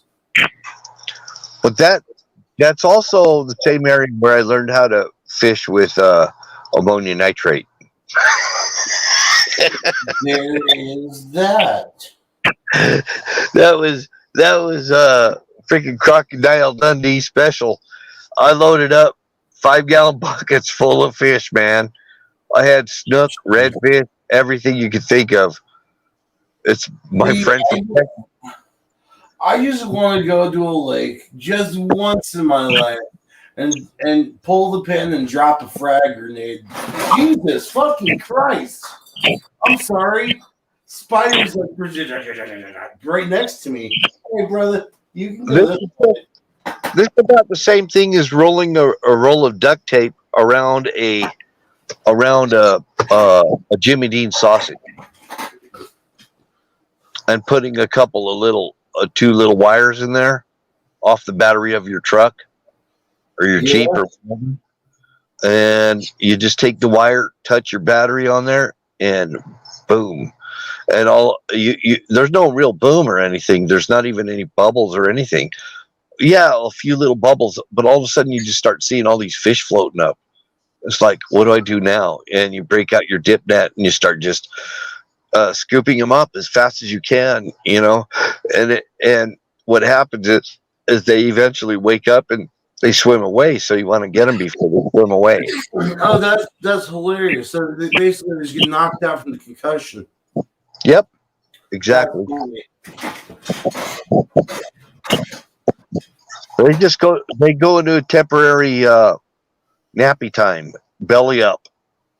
And you see all and they're just belly up in there. You just start scooping them, and you'll put them in your bucket and everything, and then they'll wake up.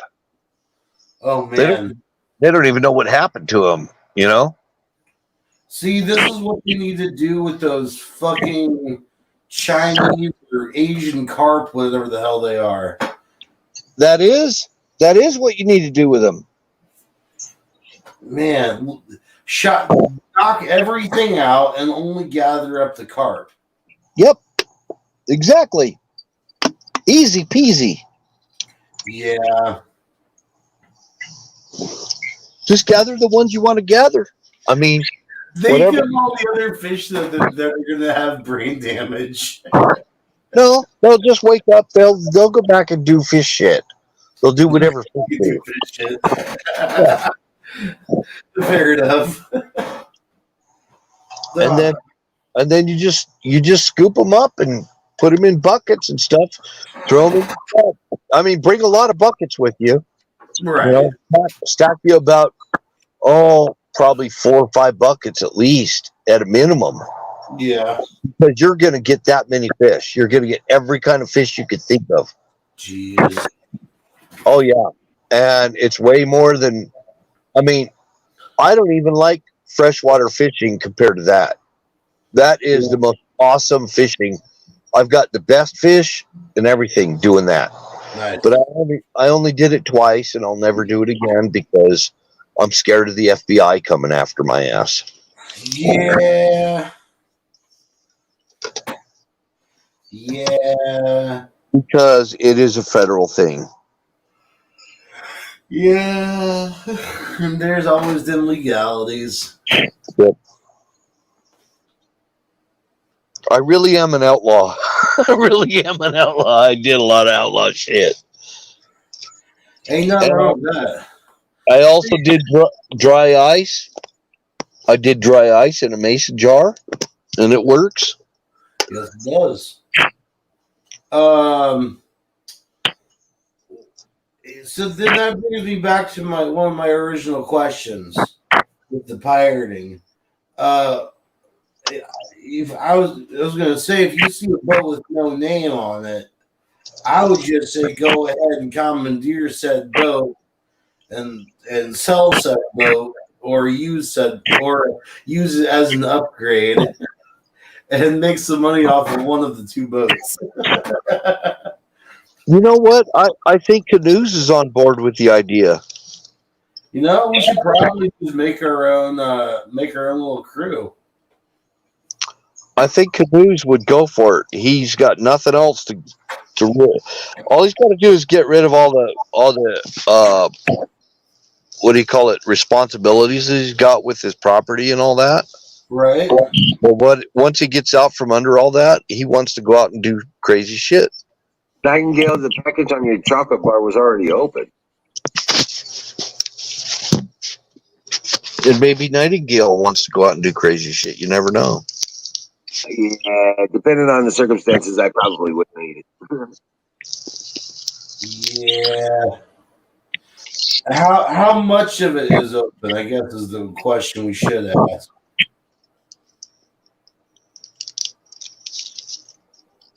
Because I think I might wind up becoming immortal. Well, that's where we're headed. You're on the right side. Yeah. So we might wind up having some fun with some freaking, incendiaries or whatever. Yeah, Nightingale, come show us this chocolate bar. Let's judge this.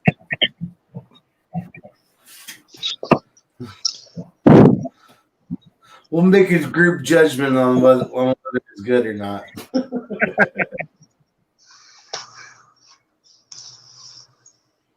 I would be anyways, but that's just me. Something's looking suspicious. What?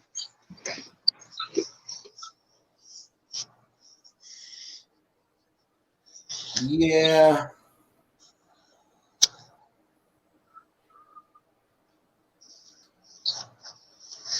Yeah. I've never met a candy bar that was suspect. So I'd have to see this. Just keep one thing in mind. That candy bar that you saw floating in the pool probably wasn't one. No, that was definitely not another butter. It was Right. not a Snickers. It was not a Snickers. That's not a Baby Ruth. This is not a floating Baby Ruth. So what's this Let's candy see bar this thing? candy bar here. So this was closed, but at the very end, this whole end was open.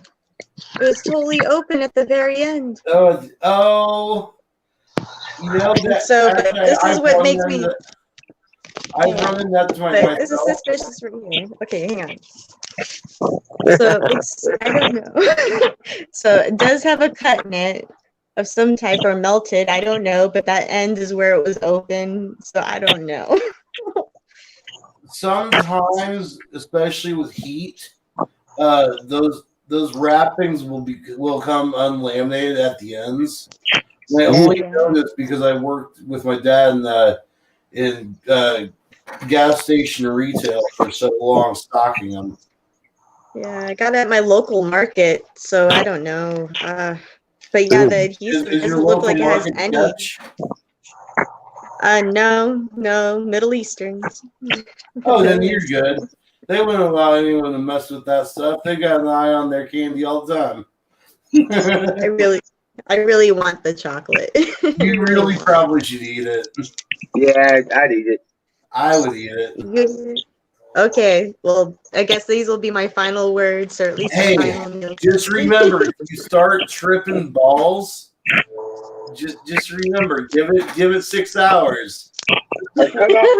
Cut off an inch off of the end of that instead of, you know what I'm saying? So yeah, I'm gonna not eat that side. I'm gonna just like chop it off. Right.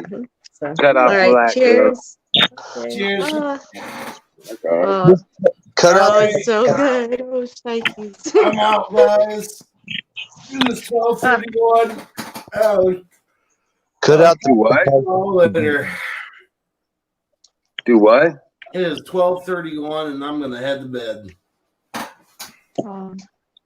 Nightingale, cut out the bad parts and just eat the good parts. Yeah, you know, like when cheese gets that Yep. moldy piece on it, just cut out the mold part. I'm gonna break it off right now. Just so I remember. Okay. I think I'm safe now. All right, Apex. Please outta don't ever say I'm gonna break it off again with that smile on. It looks really bad. Get out of here. Go to bed, damn it. Okay. Bye, guys. Good night, Apex. Don't work too hard, okay? Yep. Dream well, Patriot. Oh, Hey, Colonel Shaw. she's eating it. Oh my goodness. Colonel Shaw is in the house.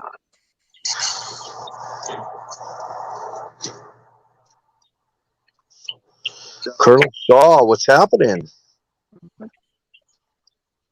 Yeah, so what's happening in the Netherlands?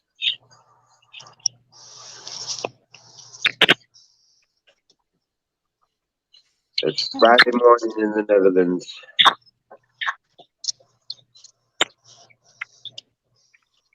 Rock on, Colonel. Salute.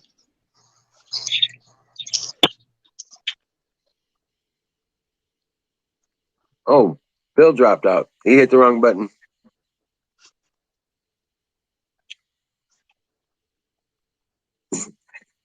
What is that?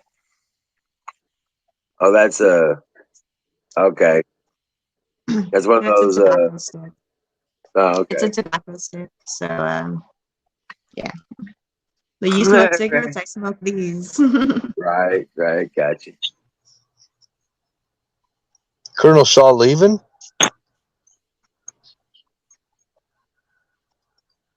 No, Oh, okay. just got here.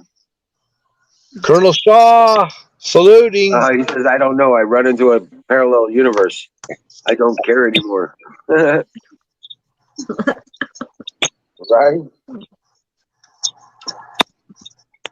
I just dropped some chocolate. No. Yeah. So, okay. Yeah, I know. It's just like, it's so bizarre. I don't recognize it. I don't know. Bill, Colonel Shaw salutes you third time, he says. Okay, Colonel.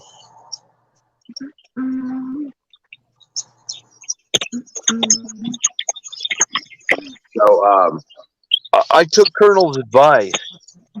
They told me just to roll my own cigarettes instead of vaping. He says that vaping, you can't trust it. And I started getting a cough and everything, and I started thinking, damn, maybe this vape is not, maybe there's something wrong here. Might have COVID in it or some shit. Colonel Shaw was asking Nightingale, are you native or what? Are you Native American, Nightingale? Oh, me? Oh, no. I'm Hispanic American. Oh, okay. Oh. That's what he was asking. Sorry, I missed that there. Oh, I was just eating this delicious chocolate. I was preoccupied. Sorry. It was the brunette hair. I've got three. I got 3 Hershey Kisses left. Oh, yummy! Join me. I All right, it's all good. You got to warm them up first. Hold on. Oh yeah. Or should Got to warm them up just a little. Just a little. Yummy. So I got me a cookie. That's This right. is an almond chocolate bar. I remember you do speak Spanish. I kind of talked to you a little bit in Spanish in the chat there. I'm mainly practicing. Like, I'm a Mexican, man. I'm still learning my language all over again. It was really pushed in me very young over here to speak really just good English, really good English as best you can. Good. So Right on. I did that, but then you kind of lose your language. So I know like Spanglish, it'll get me by, but to really speak it is one other thing, You know, I mean, I I, have family, they speak it, you know, but there's a few of us that are kind of behind just because of where we live. You know, you got to get far, you got to speak really good and clearly. You know, you kind of expect that from Hispanics. You know, you got to speak well and clearly to get where you need to go. I took Spanish, and it didn't really do me a lot of good. I mean, I learned some fundamentals in junior high school. I took Spanish for 2 years while I was in junior high, and then when I eventually I went to the community college and took Spanish again, at the community college, and it didn't really do me a lot. The best thing I ever found was immersion learning, getting right in the Mm. community and talking with people, you know, where you've got no option but to speak Spanish. Yes, being in their environment makes all the difference for sure. My older sister did that, and she's a Spanish teacher now. But yeah, that helped her a lot. She went for like, I think 3 months, and she said it was so much more better, it's so much more different. What they teach you here in the States, yeah, they teach you kind of like the basics of like the very polite way of speaking it. Yeah, But you have to be in the culture because a lot of them don't even know how to speak their language. It's a lot of slang. They don't even know how to write or read their language. So you have to be really submerged into it to really understand their language. every time I get an opportunity, I try to speak Spanish with like construction workers and stuff, because like even right on my street where I live, there's a lot of construction workers that are all Mexican. They're all Mexican. Mm. I'd say probably about 1/3 English speaker, Anglo Americans, and 2/3 Mexican. And I speak what you would call Tex-Mex. So it's like Right on. Spanglish.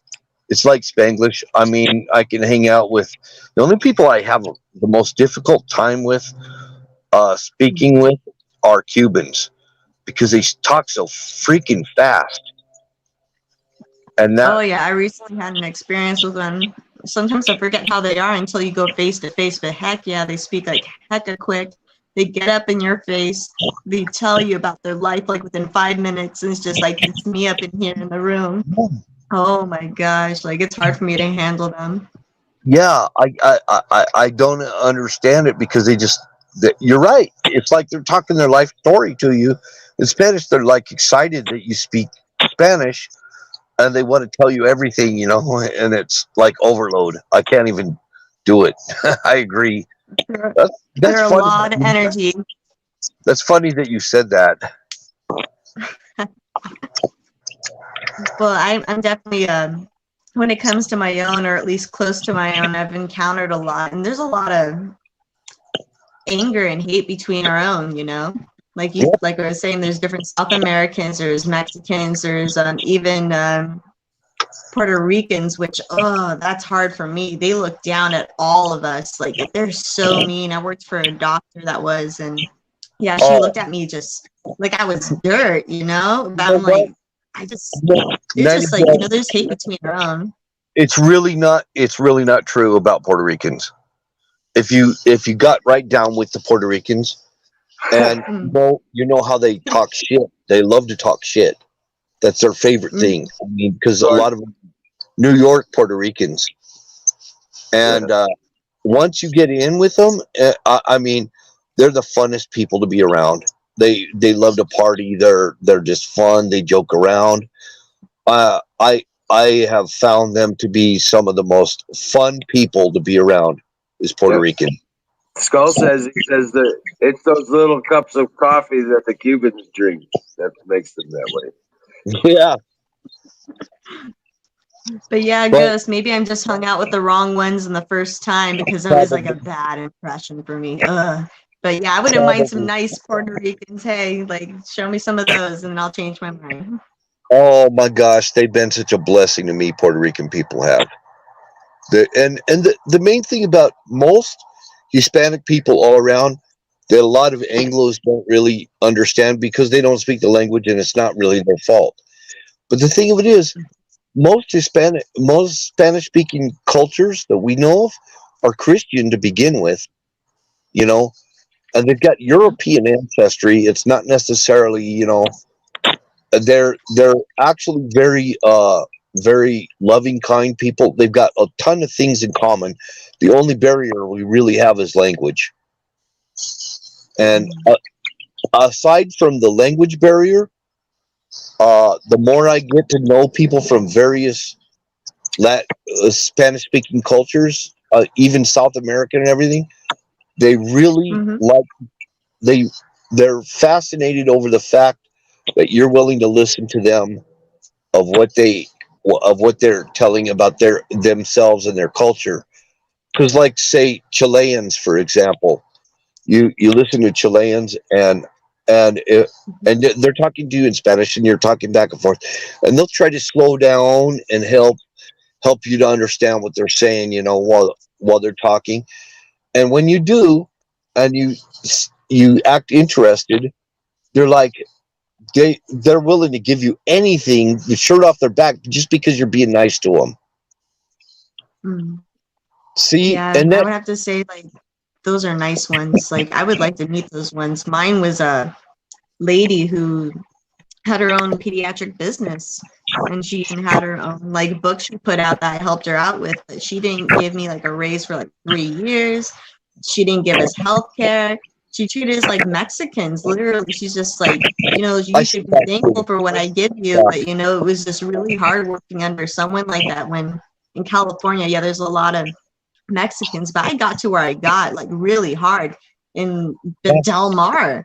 Del Mar is a big thing. That's like right on the ocean where the big wigs are. That's where the money is. She wasn't poor, but everyone else in the other practices near us, they're getting paid well, taken care of, and here we are. She's treating us like this, and she was just like, "Oh well, got to Del Mar, didn't you? Like, you have my, I'll give you a recommendation if you want to go elsewhere." It was hard to work with, like, her, but then I broke her down in a good way. Like, I figured her out. She did care for us, but she was really just not that sweet to us. Like, she'll be sweet to, like, our biller, who, I'm sorry to bring maybe race or color into it, but yeah, there's me and another girl who's Mexican, and we had 2 other employees that were the biller and the insurance referralist at the time, and they were white, and she'd treat them nicely and talk to them nicely, give them that respect. But then when it came to me, when I worked the longest there, I handled everything in that office.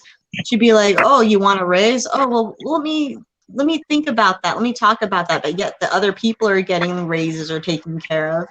I don't know. Maybe it was just me. She came from a line of doctors from Puerto Rico. She says, like, "Oh, it's so highly expected of me. I have to be a doctor," and just I don't know. This was just an odd one. She was an older woman though, so maybe it's a different generation gap.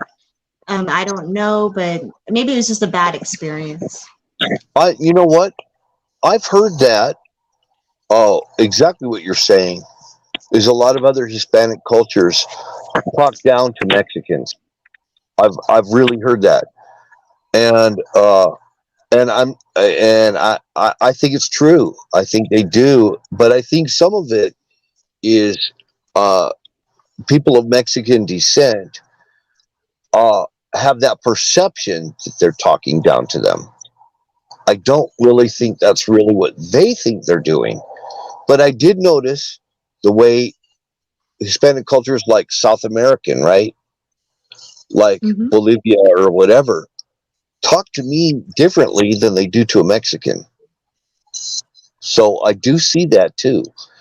And I don't know what to think about it, because they look at me as an Anglo-American, right? Who's trying to speak their language and trying to talk to them. And I don't know, they feel like they identify with me or something more than they do with Mexican people. So I've been in the Latin community. I'm in the Latin community, believe it or not. I am, because my ex and my children are of that descent and stuff like that. So I know a lot of people in the Latin community in my area, and that's kind of where my perspective is coming from. I know people from Guatemala, Central America, all over. I know them very well. I'm good friends with them. And I do see this attitude like Mexicans are less than they are. That attitude. And I hate it. I hate it. And I don't know why they do that. I don't understand it. And it pisses me off. And I don't know where it comes from. It's like, I have no idea either. And Yeah. like it doesn't help. I'm third generation. I look like I'm Middle Eastern, so that's even worse. So it's like I'll just stick to my local community. They're good and patriotic, and a lot of them are not even patriots. So a lot of them don't even know what's going on if you look deeper into what generation they're in. But third generation, I consider myself equal with everyone else, or normal. I don't know what you want to call it, but there's a lot to it. But I actually like to hear what you're saying, though. Like, it gives me just more love for them. Like, I see them at my masses over here, too, but it's more like, just white dominant. But we do have our Latin masses, but I don't partake in them because I can't get along with them. Not because I don't have a dislike for them. It's just I won't be able to obviously communicate with them fully. I feel that they would judge me if I tried, even though I do try, and they're sweet. There's just this whole back area that I would like to forget about, and just love all of them. I don't know much more. I've gone to Spanish Mass. I've been to a lot of Mexican masses. Yeah. I have no inhibitions about being within the Latin community at all. No inhibitions whatsoever. And me not being Latin, it's not a problem for me. I understand Latin people, and they're very loving, very kind, very generous. They've been very, very generous to me. They've been a big blessing to me. I don't have any problems whatsoever. But I don't know. I do see a disparity between Mexican people and other Latin Americans. I do, and it's not right. And I've met a lot of Mexicans that are more light complected than me. You wouldn't even know. I mean, blonde hair, blue eyes, stuff like that. Out of Mexico. So it's not Mexican is not a race. Actually, I guess you could say it was originally Mexican. Mexican was the original Mexican race. That's where the name Mexican came from. So I understand all that too. It's a good discussion. Yeah, I just think we're all humans, and that's the way it is. Exactly. Yes. We're all humans. That's what it boils down to. And I am a racist. I'm a human racist. Humanity is the race. But somebody is we got problems. I'm gonna probably try to kill you. Well, somebody is playing us, trying to divide humanity, because they know that if we all came together, we pose a threat to them. Whoever this evil entity is that's running this world, humanity got together and said, no more of this bullshit. Our language, our races, there is no race. There's only one human race. Look, every one of us races in this world, we can all produce children with each other, which means that we're the same species. Come on, let's fucking get along. That's a little brutal, but yeah.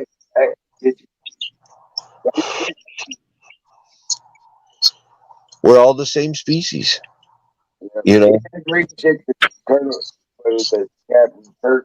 guarantee you, a black dog will just as easily hump a white dog, because the only thing a dog sees is there's another dog there. We got something we probably need to learn from the dogs. Oh. Yeah, huh? Yeah.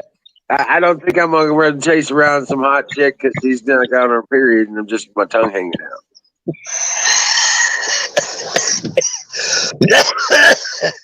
You might. I did when I was younger.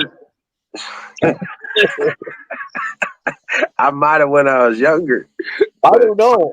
You know what? I think a lot of these young guys right now, I think they got a testosterone deficiency and they may not do that. They may not. I didn't have that problem. I didn't either. I still don't. I got 20 grandchildren to prove it. All right, folks. I think I'm gonna call it a night. I do have to get up early too, but I Thank wanted to say hello and that you guys have a great night. I really care for you guys. Thanks for letting me vent, Ghost. That was actually something I need to even get off my chest out loud, maybe. But I feel like more relaxed after all of this. So thank you all. Excellent. I'm so glad you came up here. I am too. And Kimmy too. What's that? I said, and Kimmy too. Yeah, Kitty's like being so nice and quiet back there in the background. What the I know, heck? Kim. Good night. Well, sweet dreams, Nightingale. And we'll see you tomorrow. Sweet dreams, Nightingale. Yeah. Good night. I didn't get to say it, but fire in the bone. You dropped out so fast. Yeah. Yeah, Charles says don't wake him up. but we still Kim have ain't Kitty. been asleep. We still have you up here, Kimmy, at least, right? Well, the one time, not too many nights ago, I had a save whiz. I was the only one that was up here, and he dropped off, and Yeah. his power cut him off. Yeah. Yeah. So I had to. What? And then, now she messed up with something. How come Zoom? I got a question. How come Zoom hasn't been up here on screen for a while? I don't know. I don't know. I'm kind of wishing he'd come up sometime. Oh, Kimmy's back. What happened, Kim? I have no idea. No, I did not hit no red button. Okay. All right. I was looking for my puffer and I picked up the computer, the one part of the computer, and the next thing I know, I was gone. Well, God bless you, Nightingale, and we'll see you tomorrow. Good night, Nightingale. Colonel says, I'm not racist, but beware the reptilians. Oh. Reptilians.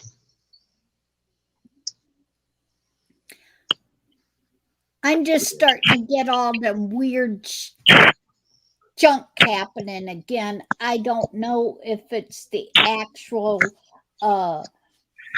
ghost or spirit or whatever's in the house is playing with me again and hiding shit on me, or if it's actually Joey or Rats. Big Pat actually rats. hiding things It's- on me.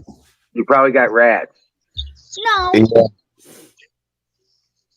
Rats will do that. Rats will do that. yeah, Those- I know, but this stuff here, it was laying right here on my table or in the inside of my side part of my purse, and it comes up missing, and I find it 2 or 3 Okay. days later That right makes sense. there. No, I It know what it was. is. Kimmy. I know what it is. I know. I already know. It's not rats. No, it's not ghosts. It's leprechauns.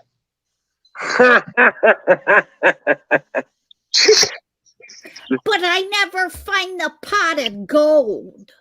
Yeah, but Sick Pat was Irish. And that was the Irish side of his. And that's what's going on. You got leprechauns. I'm serious. You've got freaking leprechauns.